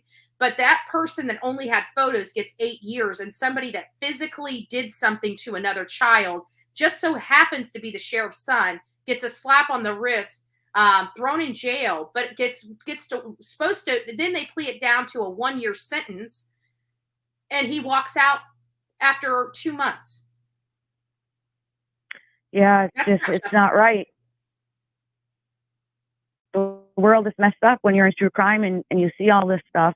Sometimes, like, I have to take a mental break from it. That's why I'm not watching this trial that you're doing now with that little Gannon, between the Dallow case, Kohberger, and there's one other one. The West Boys. No, not that one. What is it? Well, I'm following 3 of them, and that's more than I can handle for right now. Yeah. So I wasn't watching about that little boy. I can't handle any more heartbreak. Yeah, and we're going to be running with some of the story because I heard that JLR is going to be going to the Vallow trial. So we're monitoring that situation to see, you know, what information we can deem from JLR being there in person. So we definitely have JLR that's going to be there in person. Remember, they're not going to be able to record audio or visual. It's really going to be tweeting and him being in that courtroom and being able to come out and tell us what happened while they were in the courtroom, what happened in trial. That is the only way we're going to be able to find out what's going on in that courtroom. And again, JLR is going to be running with that story from what I hear. I know he's told his audience on his channel that he's going to be there for the trial. So I anticipate having at least some good information coming out through JLR's reporting of this case. In a way, I'm glad you're kind of not going, because I think you would be so huffing, puffing, and steaming mad, because what's happening with this case, I think, is it's like an atrocity with that judge, and with not wanting the grandparents in there, and the rules, and like you said, with the audio and no video. It's just insane. It's like it's the 1950s. Right. Nobody wants to talk about the aspect of the church. The church is like, as though the case surrounds the church. Right. Like, I mean, it's not the elephant in the room. It is the elephant. Yeah. Like I ask every podcast I watch, is that judge a member of the LDS church, or was he before? I cannot get an answer. This one has me steaming mad. There's stuff that's really, and it's us smaller channels. We can't take on, these cases. We will get there eventually, where when we feel that we should have rights to stuff, we're going to be initiating lawsuits. But that's not going to be until this channel is built up, where we can have a legal fund and things of that nature, so we can go into and fight to get access to some of these cases. But my thing is these are public trials. They should be out there for the public. At the end of the day, there is not a city, state, county across this country that does not receive federal funds. We are all taxpayers across this country, period. And that makes this case prime to anybody that wants to watch it. And we should have that right, because you are saying that this person did despicable things. Now, if you're concerned about children being brought up in these cases, we can do a situation like we're dealing with right now in the Stout case, where the judge removes the video. So you can't see the victims on here. You can only hear it. And there's nothing wrong with that. We should be able to hear the charges. You're telling us that this woman did these horrible things, but hey, we're not going to tell the public because of the heinousness of this case. That's exactly why the public should be aware of what is going on. Yeah, I've never seen a trial so close to the media like this. And again, I think it all stems from the church. Their reputation has already been damaged, and they're going to do everything in their power to protect themselves. Rexburg is 96% Mormon. 96%. That is insane. It's just like, it's like the Vatican they're going up against. They're going to do everything in their power, even though they're going to say they're denounced. You know, they went away from their faith. It doesn't matter. It's all intertwined within this whole case. The truth is the truth. You know what? And the chips have to fall where they fall. You know, if the church is involved or has a bad name because of it, you know what normal churches do? I mean, I've dealt with my childhood church. I'll tell you this. So when I was a kid, this is something that did happen. This is a true statement. It did not happen to me. Hi, Ariana. It didn't happen to me, but there was at a small church that I used to go to, there was the youth pastor, and he ended up being arrested for diddling with some girls that had to sleep over at the church. I actually slept over at the church, and one of the things, like I said, nothing, I didn't observe anything bad. He ended up pleading guilty and taking a plea deal for that. So I know it did happen. But you know what? That church didn't try to keep that out of the public eye. You know, they prayed. They prayed for the church. They prayed for the people in the church. They prayed for the pastor that was being arrested in that case. But one thing that they didn't do is they didn't stop the investigation or hide what happened, and actually came out and said that they were ashamed of this pastor, that they were sorry that it happened to their children in that church, and that this was a stain on their church that they will, you know, overcome. And I like that because it's addressing the issue, it's being transparent, and it's saying we have nothing to hide. Yeah, and it's making people more comfortable, you know, like you said, with the transparency. Yes. The other case, since I have you, I don't want to take up all the time, but it's Delphi. So have you seen the photo that the defense released of Richard Allen? Yeah. What was the I think they're going to go for... did you see the new photo released of Richard Allen? I have not seen the new photos, but I know that there was some talking about Richard Allen and something. I saw it come through, and I was going to go over some of the updates later in the segment. But go, since you're already talking, you have to do it. Audience. I'm not falling for it, and there's so many comments where I'm shocked where people have empathy for this man. What I don't think they would ever. Hold on, Samantha. So people don't know what you're talking about. So give them a little context. The defense released a photo of him sitting in a chair, all withered up, cuffed up. He looks like he lost 100 pounds. There's drool sprinkled on his shirt. And they say that he's being treated worse than a prisoner of war. Oh. That's their statement. And then they list that he's in like a 6x10 cell. They put in parentheses that it's smaller than a normal dog-sized kennel. He's in a padded mattress on a concrete floor. He gets 3 linens a day, even if they're stained, and he gets to shower twice a week. Now he's on suicide watch, and he is in a state prison. So from my understanding, that's all standard for a high priority inmate in that situation. There's nothing different. If he's withering away, when I seen his photo, it looked like an alcoholic who hasn't had booze in 5 months, who's not eating properly, because the man's going to get commissary. Usually people gain weight when they go to prison from eating junk food. He's in his cell all those hours a day. What do guys in jail do? They work out. Yeah. He's withering away. Maybe he's guilty. That's his own fault. I do not feel sorry for this man. I have a different perspective of jail. Jail food is absolutely the most disgusting crap you could ever eat. It is. I've talked to there's no good food. So there's just some things that people, they will literally go all day without eating because the food is so horrible. Like me, I won't, when I was in there and I wouldn't even eat, if it wasn't an orange or an egg, I wouldn't eat their sandwiches. I wouldn't eat anything. It had weird taste. It was a weird smell. The food was disgusting. If I was there longer than just being there to hold, you know, waiting to get out, I would have lost weight too, because there was no way I would have eaten hardly any of the food coming out of our jail. It's disgusting. But what I'm saying is the majority of, from my understanding is, for the prisoner, a high profile in that prison, he's not being treated.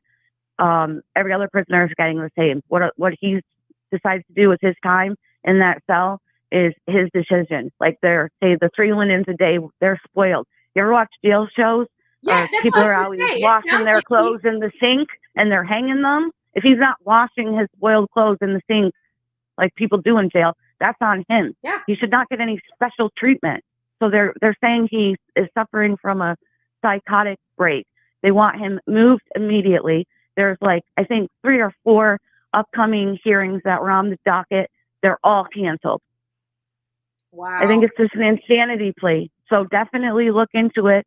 And I'd love your perspective to go over it. And then once you read it yourself, we'll see if your mind changes and you do feel sorry for him. Yeah.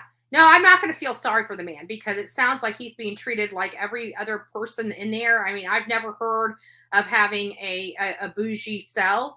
Most are 6 by 10. And when you're in there for killing 2 young girls, you're usually in, solitary confinement. So you're in because they don't want you getting injured by the other inmates. When other inmates find out you've harmed or diddlied with a young child, they make your life a living hell and they will harm you. They do not like that. There's a lot of people that will rough you up knowing that you did something to a child.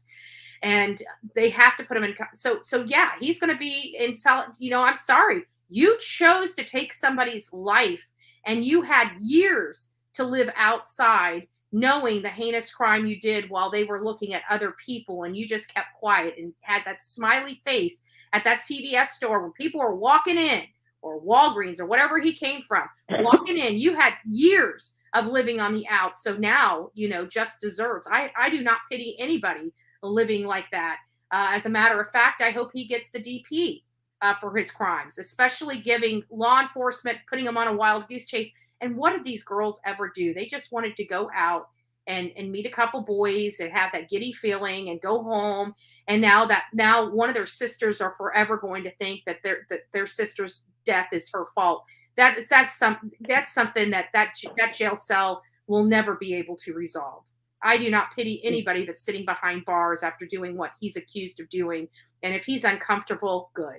If he's losing, it looks like a photo op. Like they had told him, "Oh, Richard, wipe your nose. Let's get some drool on your shirt." And he has like the belt around him, like the chain around his waist, and then that's connected to the cuffs while he's sitting in the chair. And if you look closely at the photo, you can see that they took the cuff and they kind of tightened it and wrapped it around the handcuffs to make it look tighter. Like he's all like tensed up and tight, but you can see the previous cuff marks on his hands to where they were looser. Like I seriously think they did like a photo op of a poor Richard, poor me. Yeah. Let's get people feeling bad for us. And I'm sorry, but it's not fooling me. Yeah. Well, you don't have to worry about me. You know me, I don't pity any fool. Right. Who would do that to children? I mean, just look at this. Even if for any reason he are these girls, why did he have to kill them? They didn't know who he was. They had no earthly idea who he was, or did they? That might be another thing. Maybe he actually stalked them. We don't know. We don't know. Right. We don't know the details. But no, he doesn't get pity over here on the Bullhorn Betty channel. And actually, I don't feel like he's probably applaud. Well, people are throwing out that he's being treated badly and what if he's innocent. But I honestly, they took so long to solve this case. I don't think that they've made any errors. I think that they got their guy. Is there a possibility maybe somebody else could be involved or know some information? That's possible. But I really feel like they got their guy. And they have the gun. He said, nobody stole my gun. Nobody borrowed my gun. Nobody touched my gun but me. Well, they don't have the gun. They have the casing that was in between the girls' bodies. That's enough for me. Yeah. And it doesn't really matter whether they think he's innocent or not. I could care less. That's for the courts to decide. He's in jail. He's going through the process. If he's being treated like every other prisoner in there, that's all that matters. And when have we not heard of a prisoner not having? We know that that's the standard protocol. They get 2 showers a week. That's what we know. We know that they're only limited to certain amounts of linens. Why do they do that? They have to catalog all that stuff to make sure somebody is not hiding linens in their room to harm somebody else or to harm themselves. There's a lot of reasons and protocols behind the decisions that they made. And if he doesn't like it, maybe you don't go out and murder 2 girls and R them and then drop them at another person's house to try to throw the investigation off. Maybe let's try that out for size first. If you don't want to, yeah, and he's an able-bodied man. Don't commit crimes. How he chooses to live and spend those days in his cell is on him. If he wants to wither away and look like that, that's his fault. That's not the jail's fault. That's not nobody else's fault but his own. Yeah. So I do hope that you cover that. But I'll let you go. I took up all the time for chat. They're going to be upset. You know what? The last thing, lastly, you know, for all these people, which most of them will probably be the hate channels that always think that the criminals are innocent because they're criminals themselves and they're not innocent and they know that.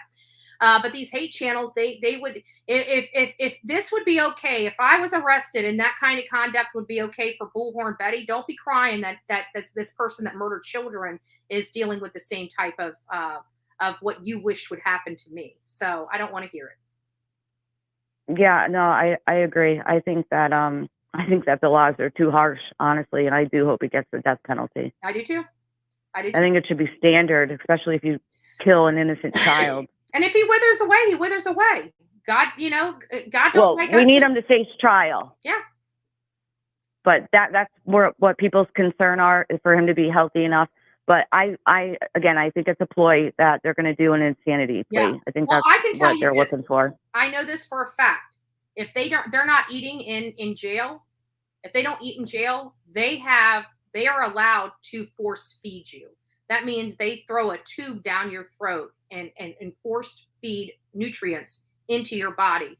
So I'm not worried, you know, even if he's going on I'm not eating sabbatical, I'm not worried about it because I know that the jails are required to make sure that their inmates are eating and not withering away. So if he chooses not to eat his food, they will throw a tube down his throat and force feed him. Right. I'm glad that we went over it, and at least your audience, because the paper, the article was just put out yesterday. Yeah. So I'm sure more channels may start running with it. Yeah. And at least your audience knows and hears from us, like, you know, don't just be like, oh my God, like, look into it.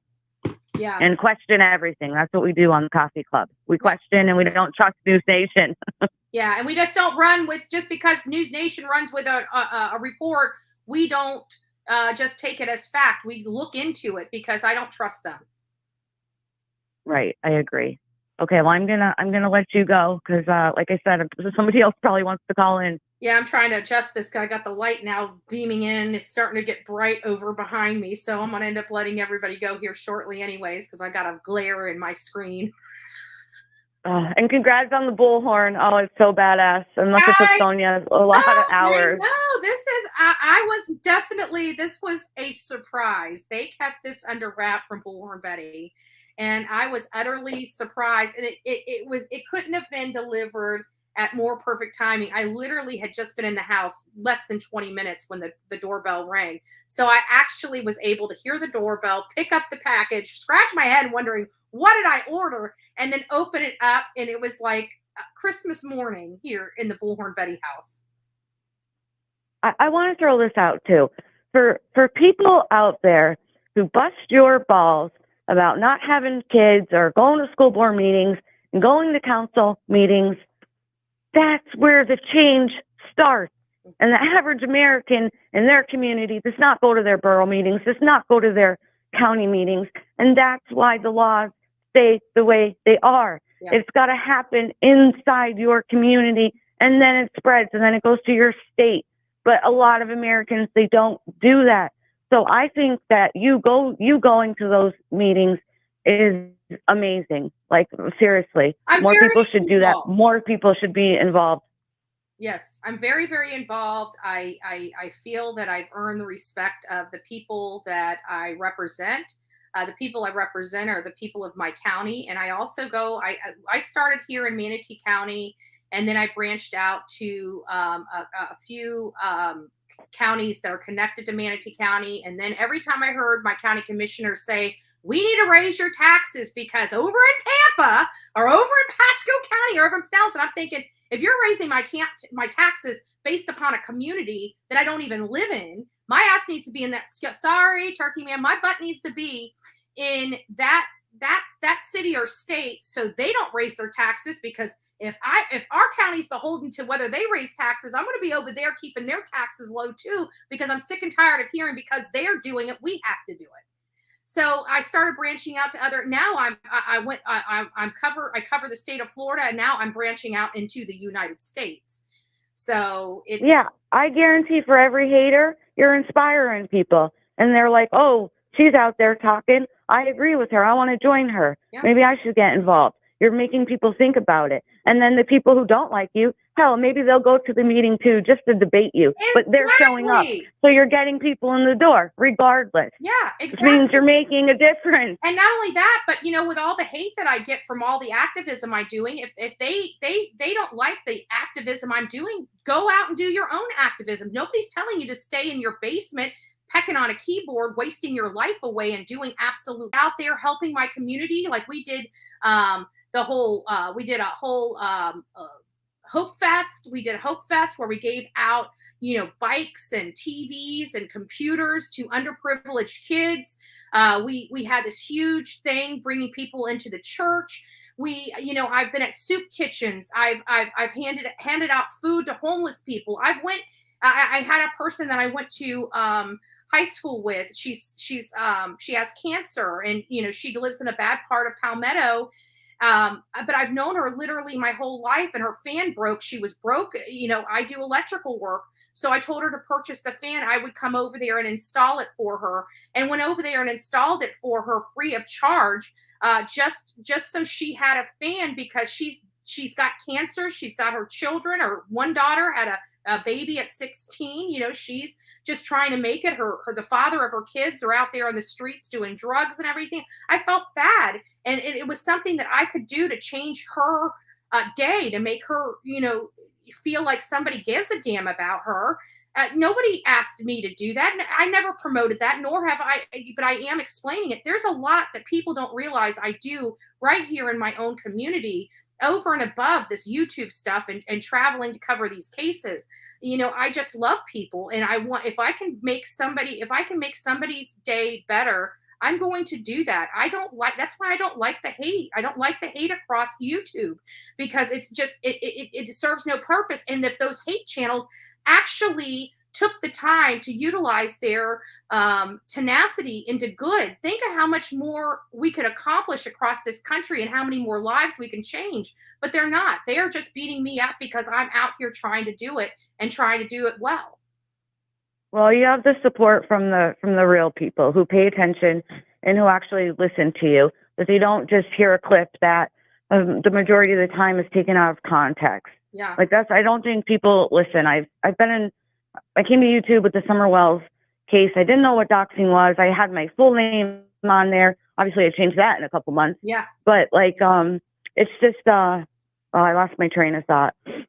Oh, I lost my train of thought. The bullying and stuff. When I first came out here, people were literally they were attacking my audience. People were so scared to even comment in my chat, because they were, and I'm thinking, how dare you intimidate people or make, who, that is crap that you see from the Soviet Union and Nazi Germany, the kinds of conduct some of these hater channels are doing or were doing and still are doing, because we have evidence of it. To other people. And it's just like, if you could just took that, just a little bit of that energy and to do something positive and good, man, these people would be so much happier and prouder of themselves. They would actually, because it feels good to do good. It doesn't feel good to do nasty. And I don't know, that's what makes me believe that these people that are doing it are not happy people. They can't be. Right. Yeah. I say if you do good, good will come to you. But I was going to say about the chat, that's where I was going with that. Being on YouTube, I've seen long enough where people, they take something out of context and then they run with it. They'll see a headline and then they'll go and say, oh, well, this person said this, and they didn't even watch the video. Like, I've seen it 1,000 times over. Watch one chat, one person says this, then you go to the other chat of they're talking about that person and they completely change it. And I'm like, I just watched the same thing you watched. That's not what they said, or that's not what they meant. A lot of times it's chat. I think they just troll or hype people up. Like, I don't understand it. I didn't come to YouTube to lie or to spread false information or to troll. I don't do that in my real life, Like, I wouldn't have these alts and these fake accounts. Like, I don't know. I act online as I do in my real life, I guess. Like, I am who I am. Like normal people. These people are normal. They don't think normally. They don't act, because like I say, there's a lot of mental illness on YouTube, and we see it day in and day out. And how do you find mental illness? It's doing the same exact thing over and over again, expecting different results. That's the insanity of what they're doing. They keep saying they're coming out here, they're going to attack Bullhorn Betty, they're going to take my channel. Listen, I don't violate terms of service. That's the only way that they could possibly take my channel. They can go in, and I've proved it over and over again. They can go in there and mass strike me all they want. And guess what? Not one community strike. They're failures. The only time you're going to take a channel is if they're truly violating the terms of service. And if YouTube deems that they're violating the terms of service, they have reprimands that behind the scenes that happen to people that violate terms of service. Now, I don't know, the whole ins and out, putting her mother to rest, which is sick, because these people can't even let her put her own mother to rest. And that, again, shows you how unhappy these people are, because normal people would be like what we did for BK and give him a couple weeks just to regroup from losing a person that was close to him. They didn't even give that opportunity to Marissa. And I just think it was sick. And I tried telling you, watch the people that do despicable things. And do you really want to support that? Whether you like Marissa or not, do you want to support people that when somebody loses a family member, like a mother, a mom, every single person in here has a mom. Every person. You wouldn't be here without your mama. Let's be honest. She just lost her mother, and people want to attack her. And if you have no integrity, character, or class to allow a person to grieve, then it's you. Trust me, it is not her. No, I agree. YouTube is vicious. It is definitely the wild, wild west. It surprises me every day. Something surprises me that I see, whether it's misinformation, lies, or just somebody acting a fool. Yeah, no, they straight up lie about me. I have been on there so far. The hate channels have gotten maybe 5% of their reporting on Bullhorn Betty accurate, true, or correct. 5%. That is it. That is it. 5%. That is not hitting the ball out of the park. Yeah, I think your supporters know the truth. They know what to believe. We watch you enough, Bailey. Yeah. That's another thing. Like these people, they don't watch enough, because then they get to know you. They get to know your personality. They get to know when you're joking, when you're not joking. They just watch a few minutes and then clip it. Yeah. But they sure are over here an awful lot for somebody that they can't stand. That's all I'm going to say. They're sure over here watching Bullhorn Betty. Hi, haters. We know you're here. Your name is clickbait at this point. It brings views. It's clout. And they know that. Bullhorn Betty has YouTube clout that these animals are trying to capitalize off of it. So who's the real tragedy pimps and who isn't? Because I work for it. I work for it. I spend the money for it. I go out there and advocate. I bring flyers. I bring banners. I bring signs. We do good work. What are they doing? Bitching about the good work we do and then trying to say, oh my God, I can't believe her. I'm controversial. If you don't like it, if you don't want to see the Bullhorn, probably don't. I agree. If you don't want me showing up, if it's the community, if you don't want me showing up, arrest the people that commit the crimes. If you don't want me showing up at your house when you commit a crime, turn yourself in. But if you think we're stupid over here, or I'm not going to advocate for a victim while you're lying to law enforcement, I'm going to make your life a living hell. I will bring that pressure and like nobody's business. And if people don't like it, not my problem. Not my problem. And good or bad, if people agree or disagree with what you're doing, regardless, there's a victim and you're giving it exposure. Yep. And that is always good, to shine a light on a case that necessarily wouldn't be getting exposure. And or as much of in a community news, the news already knows I'm coming. That should tell you in itself. Do you think they're worried about some cabbage lady that can't even spell tragedy? Do you think that they are trying to find her and interview her? Of course not. She can't even spell tragedy. I don't have a comment. I don't want to end up on these clip channels. Bullhorn, you're going to be getting me in trouble. I already was clipped once. They don't care if you're a sub or not. You take care. We love you. God But bless. you have real supporters, and that's what matters. Yep. Well, we appreciate you. Bye-bye. We appreciate all the work you do, because you turned us on to a lot, especially with the whole Ashley Banfield and unconfirmed sources and stuff like that. Through your help, we were able to dispute a lot of the facts that were being peddled from the Banfield camp. And now we're doing the same thing for the Como camp. And we have found out that Como's reporting is recycled news. Not breaking. Exactly. Recycled. I always question News Nation and always do your due diligence. That's why I watch a lot of stuff and I look for a lot of different information. And we're all not, right, well, you have a good day. We didn't run with the pack on this one. We actually researched the facts that they presented and come out. It's a nothing burger. Yeah, hopefully you shut it down so more channels don't run this bullshit today. Yeah. Not true. Okay, well, enjoy your day, chat, and Bullhorn. Oh, yeah, and you said it. Hold on. Oh, come on now. That ain't even bullshit. That's horse shit. Sorry, Turkey Man. I can't help it. It's the button. It's not me. Do look over the Delphi case. I'd love to see what you think about it and his living conditions, we'll say. All right, hon, I will. Thank you. God bless you. All right. Sorry for taking up all this time. You're good. All right. Bye-bye. Bye-bye. Go ahead and turn this down. I'm going to go ahead and turn the phones off, because we're hitting our top hour. I want to tell everybody, thank you guys for spending your time with me this morning. It's been a great morning meeting. We covered a lot of stuff. Before we close out, don't leave just yet. Before we close out, let me take this banner off. I also wanted to bring you guys another case. This is really disturbing for me, but I thought that you guys should see it, because it might be a case that we cover now that it's already international, just because the family left the United States and went to Turkey and then traveled over to India. So this might be an actual major case that's going to take a lot of consulates to resolve, because they're going to have to be, if they are guilty of killing this boy, they're going to have to be extradited from another country. India. Good news is India is a friend of the United States, but again, they are in India right now. I want you to watch this. I was just floored when I heard this story. Again, this story did come from one of our own here that sent this story over to me, and I want you guys to watch it. Let me add it to the stream.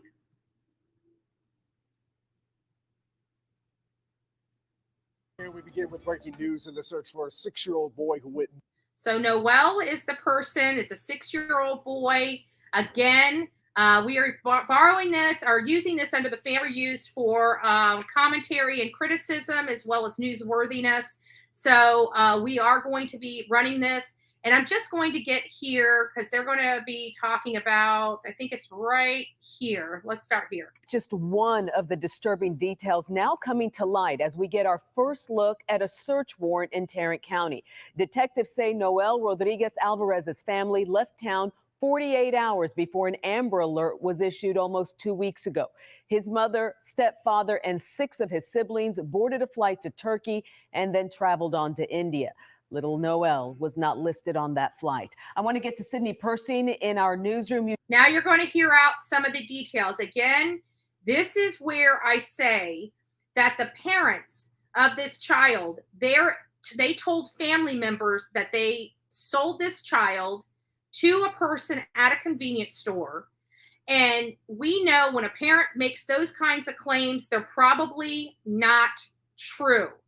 You're going to hear some disturbing information in this article, in this news clip, okay?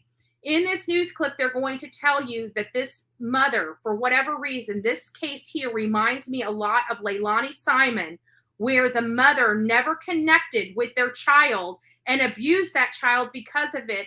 And I am now believing, without any information, this is pure conjecture in my opinion, I have a funny feeling that this child does not belong to her husband.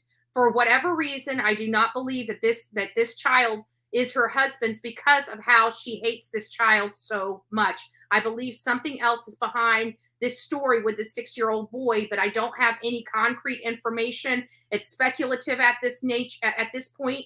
And the reason why it's speculative at this point is because I need to look down that avenue. When you hear facts, you need to speculate. When you speculate, you need to find out, is what you're speculating, is there any information that can hold water in that speculation or not? And that's what I'm in the process of doing now. You just got your hands on that warrant. What does it say? Izzy, this is a big story. People have tons of questions, and up until now, virtually had no answers. Details in this newly obtained search warrant, though, could answer some. According to the court documents, Cindy Rodriguez-Singh, Noel's mother, told her mother she sold her son to someone at a Fiesta Market store. Relatives said Rodriguez-Singh abused Noel, even told someone in her family once not to give her son any water because she didn't want to clean up after his dirty diaper. The document also... So we're not going to go into too much more of that. I just wanted to use that for newsworthiness, and we can't use the entire news clip, but we could take sections of that clip for the purposes of this channel, and that's what we chose to do. Just a horrific story about this young boy. It doesn't sound like, especially hearing the abuse just in that little bit, it doesn't sound like this child is going to be found. When I stopped that clip, you saw them excavating an area, and again, another child, hurt and harmed at the hands of their parents. And I just finally, before closing out, I did want to remind people, I have not updated this. This is based upon the 2019 numbers from Brown University, but this is, a video that I prepared over a year ago for the Summer Wells case, and here it is. Tom, it's just a tough subject. A recent study by Brown University showed that nearly 450 children are killed each year by their parents. My daughters were picked up on a Friday by their father to spend the weekend, and that night he pumped carbon monoxide into their bedroom and slit their throats. Justice have begun for 2 children killed by their mother in Pickens County. 9-year-old Hayden King was laid to rest today. Hayden's 4-year-old sister Harper will have a celebration of life service tomorrow morning. Here's a story that's breaking at 6 o'clock. It's all centered around the 3 people you see on your screen. The key pieces in a Middletown murder case. On the left is James Hutchinson. Police say the 6-year-old was killed allegedly by his own mother. East Los Angeles mother was charged today with killing her 3 young children. The youngest was less than 2 months old.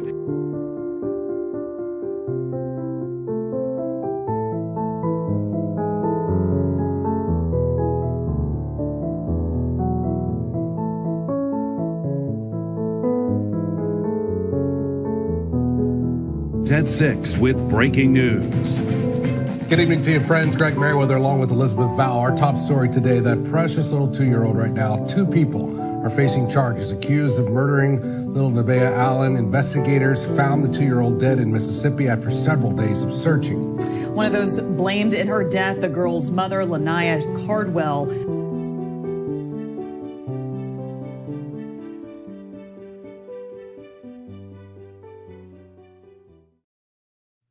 So a lot, we talk about it all the time on this channel, how, when we're in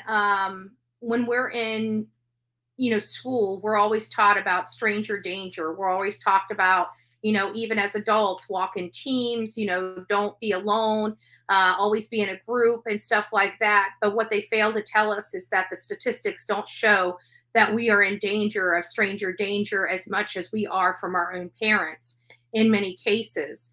So this is just the sad reality of our environment here in the United States and some abroad.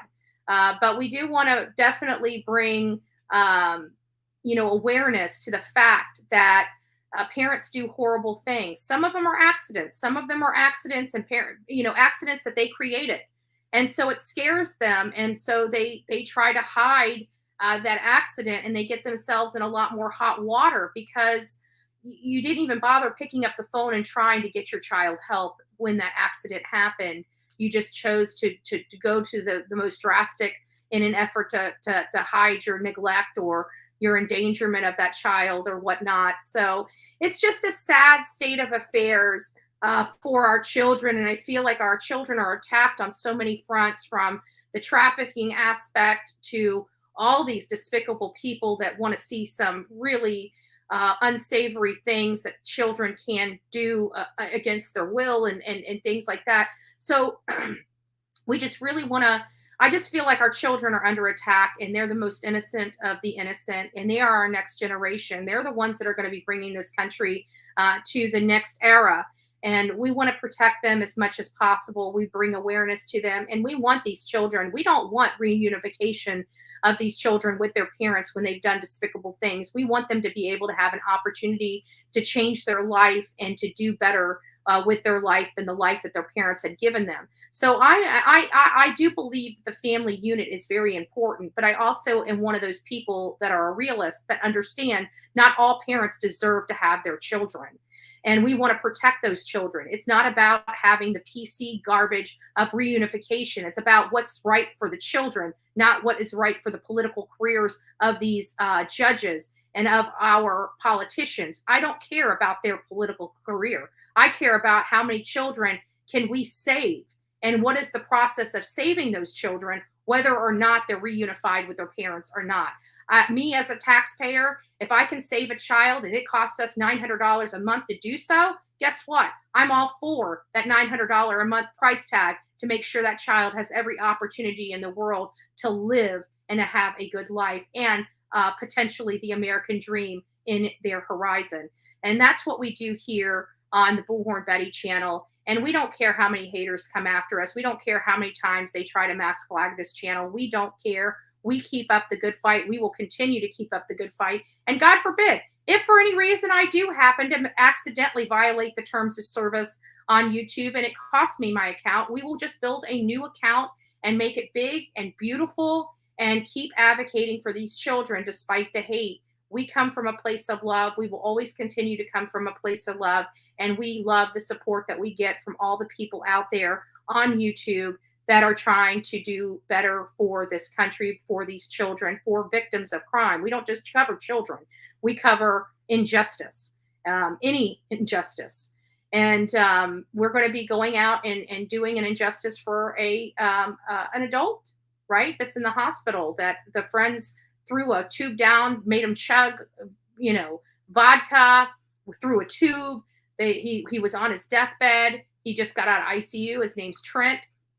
He's from Georgia.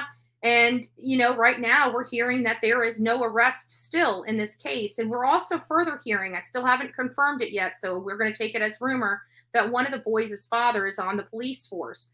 I'm interested in finding out, and is that affecting their ability to do a good investigation? And should we be asking the state because of that? Should we be asking the state to step in so a proper and thorough investigation is done on behalf of Trent? That will be what I'll be advocating for, is for the state to step in and assist in this case in the apparent lack thereof of good investigative work. Now, I don't want to dog the law enforcement out there just yet until I get to see for myself the environment.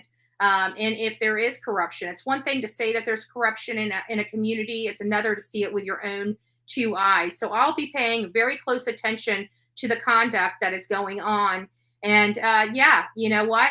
If even out there, I have a right to freely speak. I have a right to assemble. I'm not going to pull a permit to exercise my constitutional rights. I'll do it alone. I'll do it with people. It doesn't matter. That's where I come from. I don't need to have 5 people to give me permission to do what I feel is right. I will do what I feel is right anytime I want. And do I get it wrong? Maybe once in a while I get it wrong, and I'm okay with that. So with that, guys, I just want to tell you all, thank you for being here today. It was an amazing, and educational live we did. Thank you all for all the participation. We had almost 700 people in the chat today. And just thank you. Thank you for your trust, your love, and support. And until next time, we will be here. Be safe and be kind to one another. And don't forget to be what?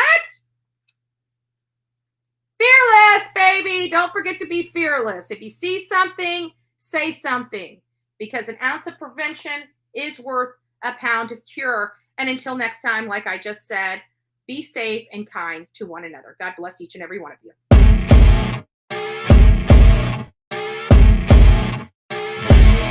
As you wake up in the morning, you want to find the latest, greatest information about criminal cases and have an intuitive conversation about the suspects associated with these cases. Head over to the Bullhorn Betty channel on YouTube.